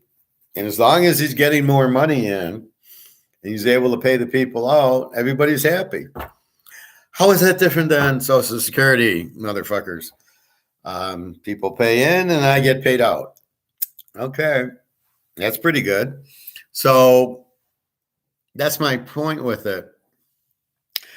That's a Ponzi scheme because I don't get out as much as I put in, which I guess is Madoff thing. So if I put in, people were getting out more than they put in, especially that one guy who got $8 billion out of it. He didn't know what was going on. Yeah, sure. But it's just at the end, he wasn't remorseful. Bullshit. He didn't care that he did the scheme. He cared that he looked bad and couldn't pay out the scheme at the end because he couldn't get his picketer or Hightower or whatever the guy's name is, wouldn't give him the money. And that's why he died in the swimming pool. The old Clemenza heart attack. Yeah, he had a heart attack. Yeah, right after he knew that he was going to be found guilty and going to prison. Then he has the heart attack. But a lot of it is, I don't think people were this is the misleading part. I think a lot of people knew it was a Ponzi scheme, but they probably said, I know it's a Ponzi scheme as long as you pay me off or I will go to the authorities or I will kill you, something like that. And Madoff, being the weak guy he is, was like, fine. With Madoff, because I just shred bullies. The way you shred a bully is you ignore him. So he tries to bully you, right? And he gives you whatever. Like when we get some bullies on here, what do? You don't even react to them. You just, they need the power. They need to react, right? They need that power of bossing you. Well, if you don't give them the power, they can't bully you, right? You can't be bullied if you don't allow it, right? So that's why, like, an INFJ fucks evil people over, because that's like a Hitler wants to bully you, or a lot of these Madoff was, yelling at his brother. All you do is say, fuck you. And if you really want me to leave, I am perfectly happy finding another job. I'd say that half the people that worked there were idiots. They should have challenged them. They should have reported them. They should have said, oh, okay, then you leave. Okay, fine, I'll leave. I mean, that's the thing. If you're strong, you realize, like Bobby, he played for the Pirates, he played for the Mets, he could have played for the Tigers, he could have played for 20. I know I'm a damn good baseball player. And so he doesn't care. He's like, fine, I'll go play for another team. And that's what you need to do. Montana went to Kansas City, but he's not a good example because he was the best there was. But in anything, like, I lost my job, I'll wait for the new one. In the meantime, I'm getting my Social Security, and I'm perfectly content. I'm like, fine, it pays all the bills. I got my savings, I got my gold. I'm fine. But that's what you do with a bully. Anybody like that, you just ignore them, and really, you don't let them bully you. And then now they're fucked. They're like, well, what do I do with this guy? And that's the way Toyota was. I'm in the room getting yelled at by the treasurer, who was Japanese, who still thought the war was going on. So he's yelling at me, and I'm just sitting there laughing. I'm like, you're out of line, man. You don't yell at me. You don't know who you're talking to. But I'm not going to listen to this yelling. And he was getting mad, and I'm, okay, I guess I'll have to go see my attorney. I mean, you can't harass me. You have no power over me. You think because I work here, I can't get another job? But I didn't quit. And then I got the severance, and then I didn't have to pay the relocation fee. So I outplayed them. And I, said, fuck you guys. And it was just a terrible environment, but that's what happened. I was the best there was, too. Wasn't I, Professor? I think so. I don't know why your cards aren't worth more. I'm really stunned by that. It's all too much numbers, Bobby. They don't look at that intangibles. You're the leader of the team in the clubhouse. You intimidate the other hitters. They can't hit off of you. I know you weren't a pitcher, but you still intimidate them. I was so great that's why they are suppressing the price on my rookie card, just like they're doing the medals. Well, I think that's really the key, Bobby. When the medals go up, I look for your card to, you are going back to play and then hit another 500 home runs, aren't they? That's really, right. In the sports cards, I haven't seen the suppression. I don't think it was ever suppressed. They just didn't move until the PSA 10s came out. And for some reason, it's PSA. Now, there's other grading companies. Why the SGA 10 doesn't go up to the same value as the PSA 10, I have no idea.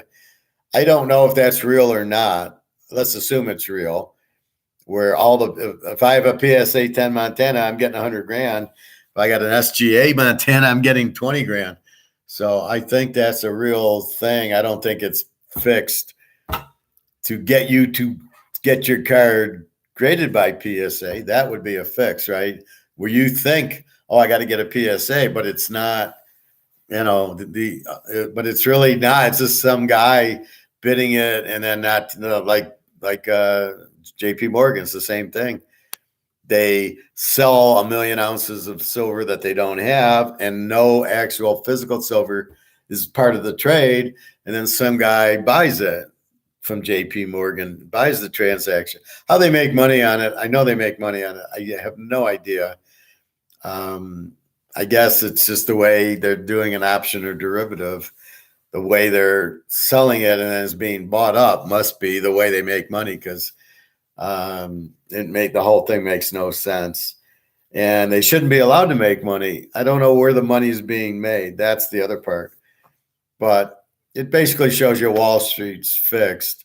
So's the government. And that's why when you read government reports, Bobby, like CPI, just fucking ignore it, because you don't know what you're reading. You don't know how accurate it is. I heard those 500,000 jobs or whatever. It was really an error. It should have been a negative 500,000 jobs. So this is the idiots that you have explaining it are the ones who are going to do the digital currency. Really? Oh, good luck with that. Anyway, if you watch what's going on, you see the riots in Nigeria over the digital currency, and that's probably a test market. And if they're rioting there, believe me, the politicians need votes. And if they pass this and nobody won it, they're not going to be in office, because why would I vote for you? You got digital currency. And, oh, it was the Republicans, So that's the problem. So you can't listen to the CPI, or anything you want to listen to isn't real. So you've got to be smarter than that. The best way is you go to Kroger's and look at the prices and go, oh, okay, that's what it is. That's the only way to do it. You can't. I went and got eggs yesterday or the day before, and it was the no brand eggs are like $3.70 for a dozen, and the Eggman's Best in the white package was $4.89 or something. And again, they had to kill a lot of chickens, and then therefore they don't have the eggs to produce, because there was some disease that probably came from China that the chickens would get that poison them. So it's just ridiculous, but it's very hard to listen to these people.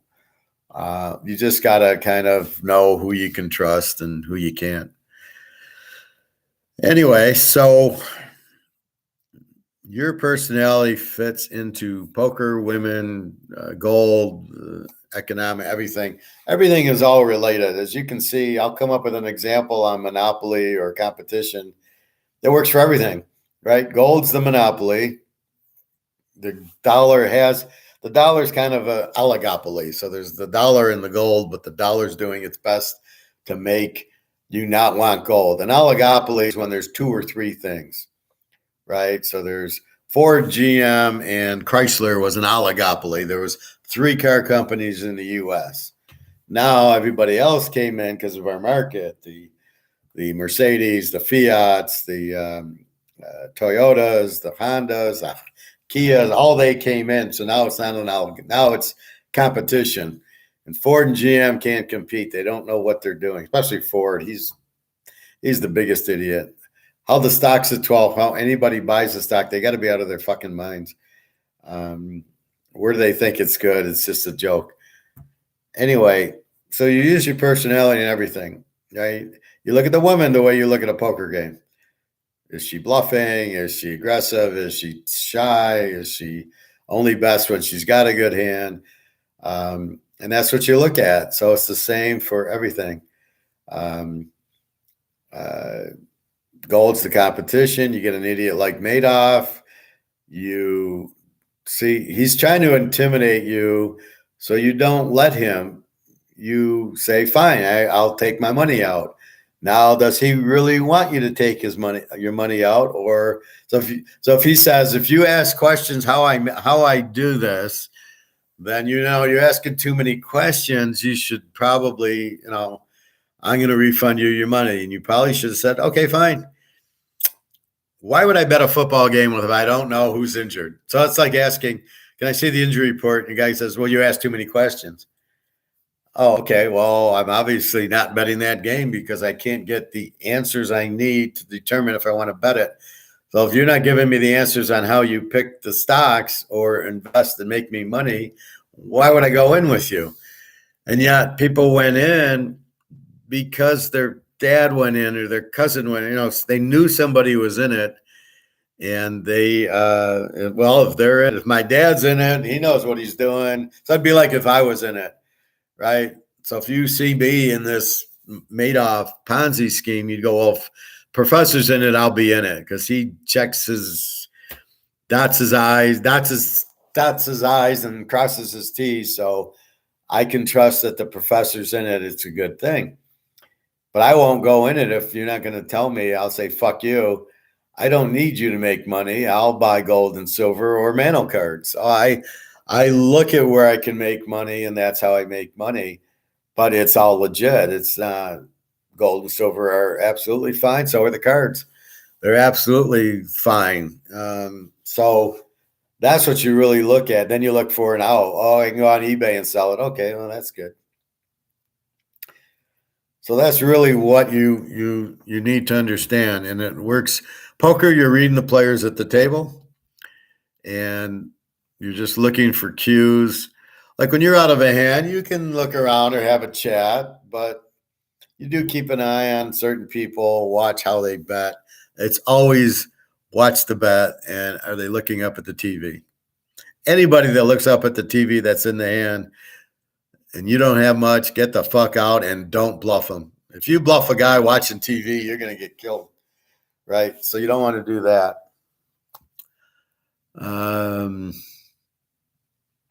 Bobby, that's why Barry put up such great numbers. All you got to do is look who was batting behind him.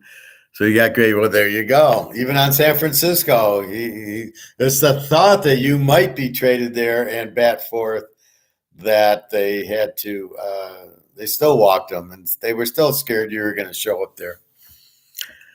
Yeah, I don't know what happened that all of a sudden he's this 330 hitter, and the next thing you know, he's hitting so many. He hits a home run every pitch, and they got to walk him all the time. That was a real strange, and that's not steroids.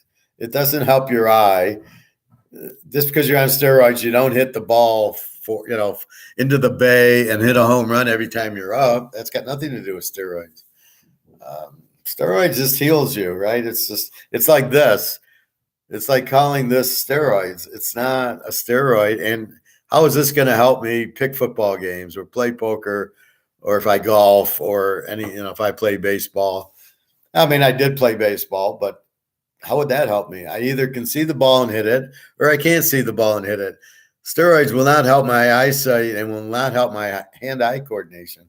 So I don't understand anything about the steroids that would make Mark McGwire a better hitter, or Bonds or Sosa or any of those guys. Well, that's a good point, Bobby. I'm sure you intimidated the managers because you won't take shit, right? So they tried to bully you and you didn't take it. And there you go. That's what happens. They tried to bully Bobby. He wouldn't take it. Boom. They batted him fourth. But that's the way to defeat a bully, and that's the way to defeat a lot of people, is mostly confidence and mostly really it's the fear of not being afraid. It's the fear of not that if I go to Madoff and ask him how he does it and he says no, you can't be in my fund. And then people would get afraid. Oh, no, I want to make the 20%. Even if it's illegal, even if he's stealing from the mafia, I still want to be in the fund. And that's the fear of being thrown out. And I don't have that fear. Fine. You're going to throw me out? Throw me out. I don't care. I have enough confidence that I'll do it. So the key is really confidence, right? So, if the girl gives you an ultimatum, saying, fuck you then. All right. Oh, you want to, you're going to leave me? Go leave me. My wife did that. That's why we're divorced. She says, she said something about divorce. And I said, don't fucking bluff me. You're never going to, you can't play with me. Don't do that. So she brought up something about divorce and says, oh, you want a divorce? All right, we'll get a divorce. I called her bluff. And, she's crying like, oh, yeah. I'm sure her mom told her that's without understanding the player. You can't fucking bluff me. I will call you on it if I know you're bluffing, or if I just say, fine, I don't care. If my Romanian girlfriend, not the pregnant one, the other one says, okay, I'm not your girlfriend anymore, I go, okay, fine. She's told me that before. She says, she makes a comment like, well, I'm not, you're going to be all alone. And I go, oh, really? Well, I know Irina, who's pregnant. She's my best friend. So I kind of don't think I'll be all alone. Like, what are you talking about? So she bluffs me and I call her and I go, fine. Okay. Stuff like that you've got to be able to call that. So if the girl says, I'm leaving you, you go, fine, leave me. And then she won't leave you because now you've stood up to her and she's bullying you. But it's the same in poker. He'll make the bluff on you and you call him and then he won't do it again. Or you check and he makes the bet and then you have the full house and then you raise him. Believe me, he ain't going to do that again against you anymore. If you check, he's checking. He's not going to bluff you or make a bet. And then you've got the full house because he can't read that you've got the full house. Because what I do is I look in the center of the table. I look right next to the cards. So the cards are in the middle of the table, 8, 9, 10, jack. They're out there. And I'm looking right next to him. Good luck. You're not seeing shit from me. I'm staring down, kind of like, I'm just like this. What fucking read are you getting from me? There's no read. You're not getting a read from me. And if you try to make me talk, I won't. I had one guy mad at me because he kept saying, what do you got? What do you got? And his friend said, well, why don't you answer him? And it was like, because I don't have to answer because this is poker and he's trying to get information out of me that I'm not going to give him. So what the fuck are you talking about? Just unbelievable. Hell yeah, Professor. I respect what you're saying and agree 100%. Well, that's really what it is. It's people trying to bully other people or trying to control, or they'll feel better. That's why a lot of girls go after ball players. Oh, I'm with Bobby Bo, or I'm with Barry, or I'm with Marino. That's why they do it, because it's an ego thing with them. They'll go to their girlfriends, look at me, I'm with Bobby Bo, and it's us bullshit. They're not with you because it's you. They're with you because you're a ball player. Well, tell them to go fuck off. That's ridiculous. I have a lot of women that I meet that want to marry me, and I'm like, I don't know. You're not my type. But we will see. But I don't need it. I don't need to be married. As it says, I like my alone time. And I like my time with I like this time, and I like my time when we're having, like when with Jenna in Lisbon, and we're, in the room watching TV, we're at shopping. I like the companionship, but I do need my time. So she'll go down to smoke, and okay, great. Okay, now I can kind of have my time and whatever. But that's really, you got to explain it. As I said, so I see these parents in the hot tub and they're trying to control Johnny. And I said, do you know what his personality type is? And they're like, no. And I said, well, that's your problem. You've got to understand his personality. And I doubt you understand each other's personality. And I knew my personality, but now that it's been called out and now I understand it, now I can watch videos. It's stuff that I pretty much already know. But I can see that in the personality type, like, that's what I do. That's what I am. So, but that's what I am anyway. It doesn't change, but I'm still the way I am. But now I can understand Wyatt, and I am so rare. There was one on the video of like breaking up with if an INFJ breaks up with you, like they'll never get over it. Because there's not a lot of people like you. And I was just like laughing, going, yeah, that's the way it is, man. If you break up with them, they're fucked. You're not fucked. They're fucked. Need some alone time with your coins too, Professor. Well, yeah, pull out the coins and the cards. I fucking love spending time with my eagles and kangaroos, soon to be joined by cougar ants. There you go. I showed my cougar ants yesterday, my silver ones, or Saturday. But, well, we all need our alone time. The key's when you get the woman that you can spend your alone time with her, that understands that you need it. But then when you are, she can be with you in your alone time, kind of where she won't interrupt you. Then that's really what you're looking for. And that's probably the problem why most marriages fail. Uh, you need your alone time, and the woman doesn't get it. Women get really crazy.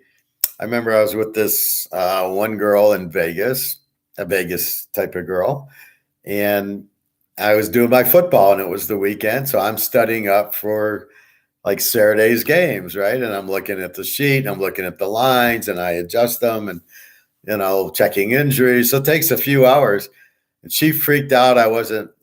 That eyes weren't on her. I wasn't paying attention to her. She couldn't handle. I wasn't paying attention to her. Pretty girl, but and that's the thing. That's why it doesn't work.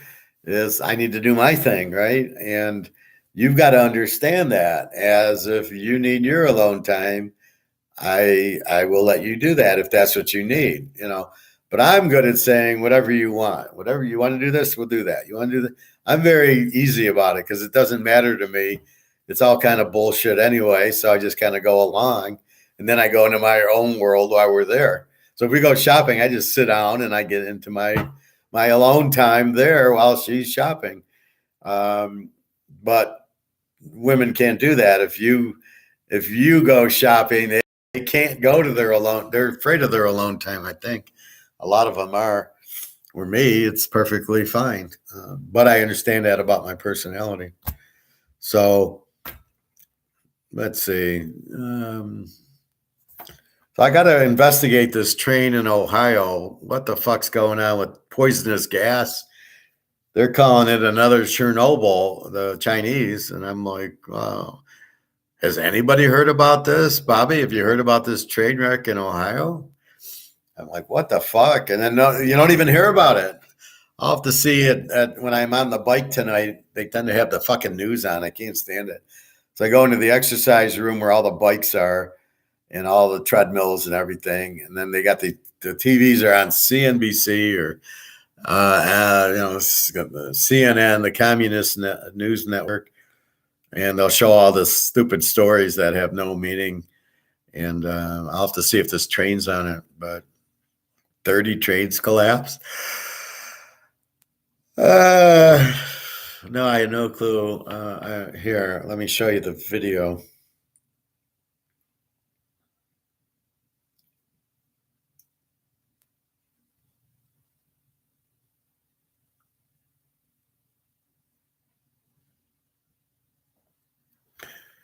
Here, it's called what? Reacted? Rad Acted, I guess. And it's not on too long. I don't know the guy, but there's the train crash. So this happened in Ohio. But what they're getting is that China's got it, and it's on China's social media. And there's just dark clouds all over the place, and it's basically poison gas. You can see it, it's the gas blowing up. So I'm going to check that out again. But this is the first time I saw it, and it's been out like 2 or 3 days. February 3rd. Wow. Number of deaths is 0. Well, because they were cargo trains carrying fuel and it all caught on fire. I find that hard. Wasn't there an engineer? Isn't there somebody who runs the train? He surely crashed into somebody. He's got to be dead. Unless he jumped off the train, if they can do that. I don't know. But it's all the poison in the air. That's the real problem. People are going to start dying from the gas that's been burning for 2 weeks in the air. That's going to cause radiation and problems for food and and the pollution. They're worried about having a gas-powered car versus electric. Oh my God, the planet. Oh, what do you fuck think's going to happen to the planet with this thing blown up? Fuck, that's 100 times worse than cars because of the gas going up. By the way, while searching for that on Google, I just read that Saquon Barkley will be leaving the Giants. Well, that's people dying from trains. Saquon Barkley going. Where is he going to go? But the Giants can't afford him, and they don't have Sims. I don't know what the Giants are going to do. But the problem is these salaries are so high, and that's what the dilemma is, all these commercials, right? And going to Germany and going to England. So they get all this extra money, and they raise the salary cap, and then that's the problem with it. So they do that, and so they don't cut that.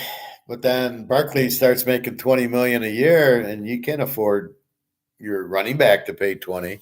Fortunately, they don't have a quarterback. I think what you're almost going to see is teams just drafting a quarterback every 4 or 5 years, keeping that low quarterback salary, and then the next contract's when it goes up.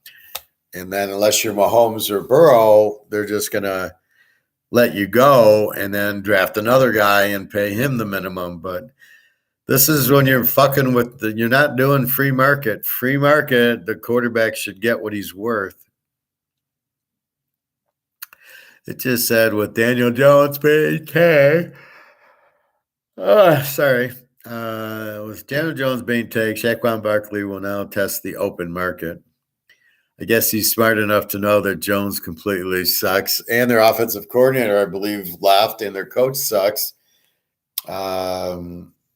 Well, a guy like Barkley can probably, where does he go? He's going to have to go to a team without a quarterback, right? Because if the quarterback's making $30 million, like he could never go to KC because Mahomes makes all the money. That's why Tyreek Hill left, because Mahomes made the money, and they didn't have another $30 million to pay Tyreek Hill. So that's the problem when you get these stars at receiver, running back. They can't pay the quarterback and them and the whole defense and the offensive line. They can't do all that. So this is a problem with football. You never will get the Steelers or the Niners or the Cowboys. You'll never get teams like that because they can't. They couldn't put Joe Montana with Jerry Rice and Ronnie Lott all on the same team. How could they do that? That's the real problem. And that's the problem with sports now. You need that great team. People like seeing that Montana team or the 70s Steelers. Look how popular they are. Imagine if we got to pay Joe Green. We can't pay Jack Ham. We can't pay Mel Blount. We can't pay Mike Wagner. We can't pay Frank O'Hare, on and on and on. How would you pay 10 Hall of Famers? You had to play Bradshaw, Swan, Frank O'Hare, Stallworth, their offensive line, and the defensive line, at least Joe Green and Greenwood and Ham and Lambert, and then Mel Blount and Wagner. How the fuck can you pay all those guys? Because they're all worth, now they'd all be worth $30 million. So how are you going to pay them all? So that's the sad part about the sport. You can't get your 70s Steelers. And look how that changed the sport. I mean, it made it a much better. You still have Steeler fans that are still passionate for the Steelers because of winning the 4 Super Bowls. They're still but if you didn't let the team stay together, they would have won the 2, and then that would have been it, and they all would have separated and been on different teams. And that's what sucks about football now. You gotta be careful with your salary caps because people like dynasty type of team. You like the 70 Steelers and the 89ers and the 90 Cowboys. That's what you like. So that's the problem. You're stopping that by having these salary caps. So you can't get, so you got to like have a good GM, which very few teams do, that can go, here's a good receiver and a good running back to go with our big quarterback. Since they're rookies, we won't have to pay them for 4 or 5 years. So I can do that every 5 years. I'll just find us another running back and receiver and some backups and stuff like that. So it's just, that's the problem. Oh, I find myself being tired for some reason. I got a good night's sleep. I'm hungry. I mean, this is it. Honeydew and cantaloupe in a green tea. I'm going to have my omelet. Zappy.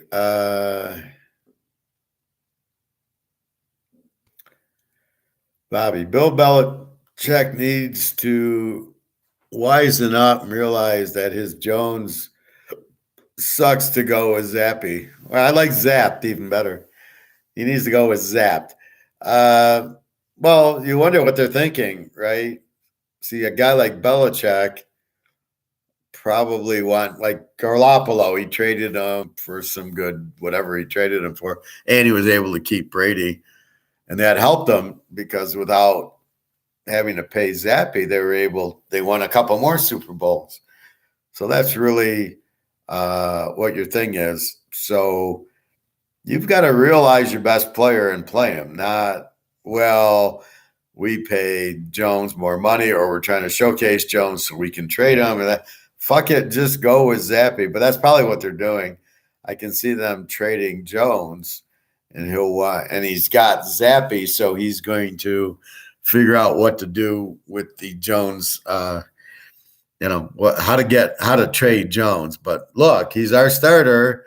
So it's different when he trades for him, but he'll never pay him on his contract. If he starts giving Jones $30 million a year, he's out of his fucking mind. So that's what he won't do. So when he get to that year, they won't pay it. God, I could go take a nap for an hour. So I don't know. I guess his intent is to trade Jones as the starter, and then I've got Zappy, but he can't be that stupid that he's got to realize Zappy's the man. He did it with Brady. He realized Brady was better than Bledsoe. So I don't know. So that's what Brady did. So Brady, his personality is, they said he wasn't any good, so he said, I'm going to prove it to you. He did it until he was 48 years old, but basically that's, what did he do, right? So it's kind of counter of a bully where he said, oh, you don't think I'm good enough? I'm going to prove it to you. So he got the chip on his shoulder of that, where I think if it was me, yeah, I get pretty upset when I'm disrespected too. Now I don't know if I'd let people bother me like that. I'd probably do it and say, look, I'm great. I know I'm great. Fuck you. And I would have that attitude of uppermost confidence with, really, yeah, probably saying you didn't think I was good enough and I'll show you. So, yeah, he could be an INFJ. I find that a lot of them are really strong people that are fine by themselves and adapt and everything. People tend to like them, and then what they tend to do alone, but they tend to be very good at what they do. So that's maybe Brady's an INFJ. I thought Montana was, because he'd be like the same thing. Everybody loved him, and everybody, he was the leader and did everything. Like he was like in the John Candy Super Bowl, 2 minutes left, and he's, oh, there's John Candy over there, very nonchalantly, and I can see where that plays into it.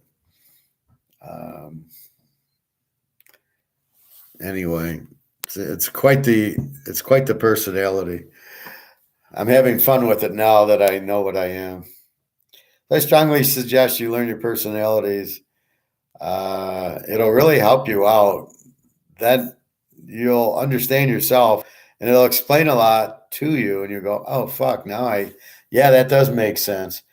I got lucky on mine. I had the intuition when I saw 15 signs of INFJ, which is the rarest personality. I said, well, I got to see if I'm this. I didn't know I was it. I didn't know anything about it. But I said, well, let me see if I'm there. And I nailed 14 out of 15. And I said, okay, that's what I am. And it made perfect sense. So I don't know what you do on that. I need to read more about it. Well, it's probably on YouTube. It's the Miles Briggs or something like that, personality traits. And there's probably like, how do I find mine? And so on my video, there's 15 traits, like one being psychic and reading people and being very strong. And I go, fuck, that's exactly what I am. And then they would show me more. And I go, yep, I'm that's what I do. So how much of it is like horoscope and how much of it is general, where everybody has these traits, and then how much is unique to your trait? This I don't know. But I think if you understood, like if you're married, if you understood your personality and your wife's personality, it'd be a lot easier. But I don't even know I don't know how to spot an INFJ. Is Jenna, my Ukrainian girlfriend, an INFJ? She seems to understand me, and I seem to understand her. And when you think about it, maybe she is an INFJ, because I don't know. And I don't know if we get along or not. Maybe we do. It's like, I'm Pisces with another Pisces. My Russian girlfriend's Pisces. So we're both Pisces. Anyway, I was thinking of Phil's comment about we treat girls different. Like I'll take him to lunch and he won't. He's like, he wants a girl that'll treat him or whatever. And thinking about it, but that affects competition there, Phil. So if you're competing with, somebody else for this girl and he treats her for dinner and you don't, it's going to be a problem. So you're saying, well, I want her to love me for me and not because I treat her for lunch. That's all said and good. But then what happens if there's the other guy? Now, is she smart enough to have competition? This women aren't usually smart enough. But if she is, then she can say, well, Phil doesn't buy my dinner and Joe buys my dinner. Maybe it's Joe Montana. I don't know. But that's really what you've got to guard against in a competitive nature. Now, if you're fine and happy and you do very well with your system, then that's fine. Then just ignore this. But it's something they would, I'm sure if I didn't bring a gift to Ukrainian or bring gold and silver, she'd probably look at me differently. I mean, she probably looks at me like he takes care of me and I'm safe with him.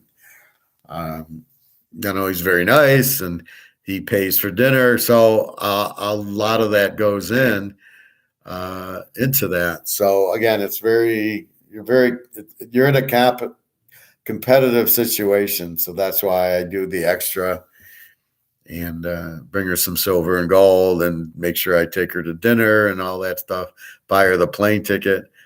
It's all part of making her happy, because I'm competing with all these other guys, especially the Russian guys. I don't know if there's much competition there, because they just shit on their girls and basically, they cheat on all of them anyway. So I don't know that matters. But anyway, so I just had that thought. But again, keep in mind, competition, Monopoly, gold and silver, poker, football, the whole economics is all about competing and substituting. I don't need you, I'll substitute. Other guys are competing with us. So that's what happens. So it becomes that nature. So I think I am done. I am just exhausted. It's about 3 hours. So I will go have some dinner and go to the pool. Any other questions, Bobby? Comments, or you having problems typing and it's not letting you? But anyway, I made hamburgers, so it's going to be a hamburger omelet. Maybe I might just nuke a hamburger and have a salad. I'm debating what I want. So I either make the hamburger and the salad or I make the omelet because I'll put all the veggies in the omelet. So I don't want to eat the salad and the veggies. You think you're an INFJ? Did you read that one that gives you the 15? I think I put it out there on one of my things where I say I'm an INFJ, and I put that video out. So maybe check it out.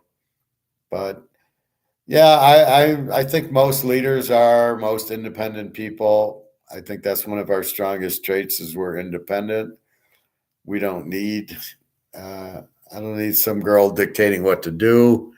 And if you bluff me, I'm going to tell you to fuck off, which is what I did with my ex-wife. And again, the kids, it's the same thing. The kids fuck me that one day where I ring the doorbell and they don't come to the door. They're like, what the fuck is that? And you see him going, shh, like, let's pretend we're not here. So if we don't answer, he'll go away.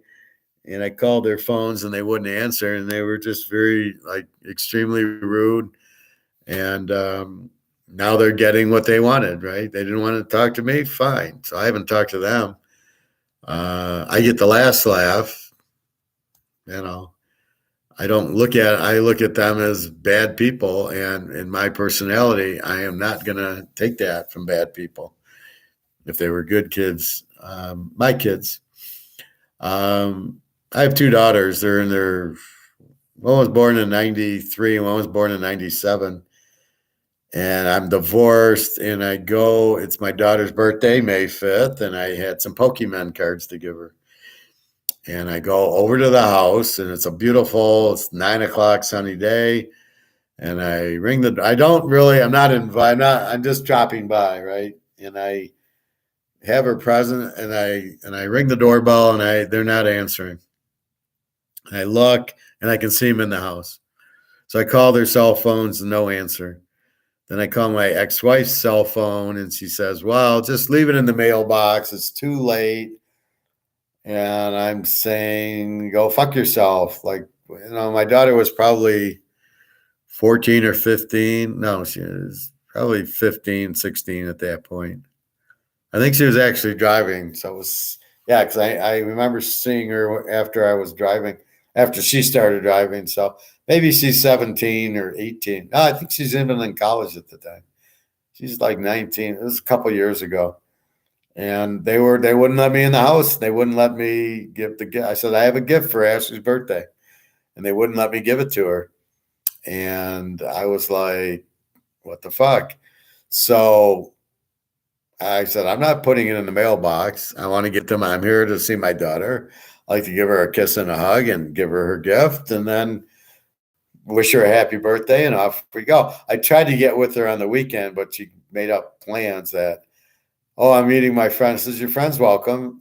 She can come with us for dinner or whatever. So she started seeing this girl from school, and then that was the excuse. Well, I'm with my girlfriend. Well, bring her along. I don't care if your girlfriend comes with for dinner or if we go to the mall. And so she wouldn't let me in and take the present. So I said, okay, fuck you then. And I said, I'm not putting it in the mailbox. I should have kept them because the Pokemon cards are probably worth a lot. This was mid-90s? No, this was mid-2000s. Damn, that sucks. Hope they can wake up and realize that they're missing out on a great dad and mentor like the professor. Well, I was the same way with them. I was an INFJ, but I didn't know. But one of the things with the INFJ is we're very independent, which I didn't know at the time. So I knew I had the urge to meet other people. And so that's why it was easy to get the divorce, because I said, well, I want to meet other people at the time. I was like, this is a boring life. I'm not getting anything. I started doing homework with the kids, and it was like, okay, this is ridiculous. And so that's why I was like, I'm not working all day coming home and doing homework with my daughter. Okay, that's ridiculous. You're killing my energy. I need to recharge. I need my alone time, and I need to recharge. And you're not letting me recharge because I come home. It's like, no, I'm exhausted. And now I got to sit and do homework. But it's not even that I had to do math homework with my daughter. I had to learn what the fuck they were calling it now. It was algebra, but it was not what I learned. And it was other things. I was like, what the fuck? So I had to read the chapters to figure out what they're teaching them and how to help her. And so I wanted to help her, but I didn't have 2-3 hours every night after work to do it. So I was just too tired. So I was like, no, I'm not doing this.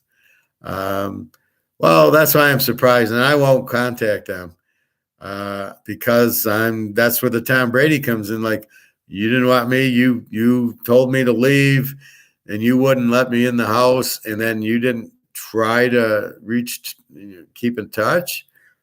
Okay, you get what you want. You don't want to associate with me. That's what you're going to get, and that's why I don't need them, and I don't need people who don't want me, right? I'm very stickler about that. Like, you don't, if a girl like doesn't want, or somebody, fine. I just move on to the next piece. That's it. Sometimes it hurts, like the Alabama girl or my twin flame, where you really love them and you feel it, and then they reject you, and that's a hard one to get over. It's not just another girl, but everything else, you just say, fuck it, and off you go. But if you don't invite me to the party, I'm not going. I don't need to go. So I do get a little bit like that. But that's the personalities. That's why it says don't cross an INFJ, because you're not going to win. And I know your weak spots, and I'm going to get you. So if you are an INFJ, read some of those, watch some of those videos that'll help you out a little. But you'll already know you are, and you'll be like, yeah, that's what I am. But you never put 2 and 2 together. And now I start realizing, yeah, that's the way I've been. That explains why I have a lot of jobs. I don't take bullshit. So if I get a stupid boss, I just laugh at him. I'm like, I'm smarter than you. You're boring me. And then you leave, or you just, whatever, and off you go. So you don't give a fuck. But I find I have a lot of boredom because I'm at such a high level. I'm good at intuitive things like poker and football, but I'm not, if it's every day, doing accounting, it's too boring for me. I can't do it. And then if I get a bad boss, one thing we do is shut out people, which means if you, like the communist guy, right? Oh, I'm communist. I don't want anything to do with you. There's nothing that I'm not going to teach you capitalism. You admit you're communist and you read Karl Marx. I don't have anything to do with you. So you shut them out. It's called closing the door. Okay, fine. You're over there. Go read your Karl Marx. I don't want anything to do with you. And then you just move on. You just close the door on him. You ignore him and you move on to, maybe there's some smart people, or they're not. There's a couple of lifeguards or lifeguard supervisors that are very nice that I talk to, that I don't shut the door on. So it's, the door is open, and then you determine if I shut it on you. But when I shut it on you, I just move on. And I don't care. I will find a million people because of my personality. People are drawn to us because of our confidence and we have an aura. It's like how I pick football games. It's just you pick it, and it's the same thing. So people will be attracted. They'll see you and you're confident walking. They're going, fuck, I never see this guy before. And they're interested in you. And then it's a matter of, well, are you real? And am I going to, I'll give you a chance. But if you fuck me over, then, goodbye. And, I give you a couple of chances, but if it's boring and not going anywhere, I don't like to waste my time on small stuff. So that's what we are. It's very interesting, but I'm fine with it, Bobby. I am not, oh, I miss my kid. This ain't a Disney movie. I don't like, oh, please come back, kids, and all that shit. It's like, no, I move on. Both my Russian and Ukraine girls have kids. So, whatever I want to do with that. But that's it. You going back to the club? Yeah, well, I haven't been there yet. So, yeah, I'm going to go It's 3:15, so I'm going to eat dinner. And I usually go to the club about 5:36, and I get on the bike, and then I hot tub, and I stretch my back and do all that shit, and then I come back for nighttime TV. A Disney movie. I hear you, Professor. Well, that's the problem, right? You the kids think everything's a Disney movie. Um, so you just, I remember my daughter, we were driving home one day and she sees a rabbit, thought it was Bugs Bunny. So she said, I want to go catch it. And I go, oh, you think you're going to catch it? Oh, go ahead. And she got out of the car and that rabbit took off and, she was nowhere near it, but she thought it was Bugs Bunny or something.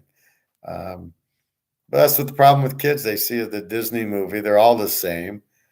And I'm like, no, we're not. I don't live in a Disney movie. That's the problem with The Rock. He does too many Disney movies. And, you can't smell what he's cooking in these Disney movies. I don't know. I was watching him against Brock Lesnar, I think, yesterday. I think it was Brock Lesnar. I don't know. It was somebody. And he was fighting John Cena. And Cena was kicking his ass. And I love how they both put each other in their finishing moves. They both break out of it. And finally, at the end, The Rock, Cena did something. He countered it and just slammed him. And The Rock won. But it was a good 25-minute. If you get a chance to go on YouTube, they have like WrestleMania's coming up. So they show a lot of WrestleMania in full bouts, like The Rock and Stone Cold and The Rock and Cena. So they have a lot of that on now in the full match, right? Because they want you to buy WrestleMania tickets. But that's cool. But it's all about not being, so you got to lead life on your terms. You don't get bullied. You don't let them bully you. You just ignore the bully. And he can't bully you if you ignore him. And, if you need to stick up to it, you do it mentally. Like you read the bully, you read his weakness, and then you attack, and he's fucked. Like the communist, I don't even have to say anything. He knows he's fucked with me because he says hi, and I just ignore him. Like, dude, I don't need you. And I don't need to explain how communism sucks. If you want to read Karl Marx, that's your choice. There's nothing that we're going to have a conversation with, and I'm not about to pretend to be friends with you because there's nothing I would possibly ever want to do or learn with you. What are you going to teach me? Communism? Like you think I'm stupid and I want to learn that? I want to be Joe Stalin? I mean, what the fuck? So that's what I told the lady. Ask them about gold and silver, like she wants to learn. Ask them about gold and silver. And then if they don't like it, just end the conversation. Because now you're just wasting time and there's no reason to waste time. So if they like it, then we spent an hour and a half together Friday, me, her, and her daughter talking about everything I talked to her for 2 hours about before I left for Alabama. It was a very similar thing where that's what she could, so. But when so you want to know who I can listen to and who do I want to spend time with. And it's not just because the girl's pretty. It's the girl has to have more than just looks. The looks attract you, but then she's got to understand your personality. And you got to understand her personality. So once you do that, then it's fine. But I think that's the problem with divorce. You got two different personalities that don't understand each other. And that's why none of them work, because it's more physical than it is personality type. But once you realize your personality type and you can explain it, like I said to Jenna, I'm an INFJ. Here it is. So they understand what I am.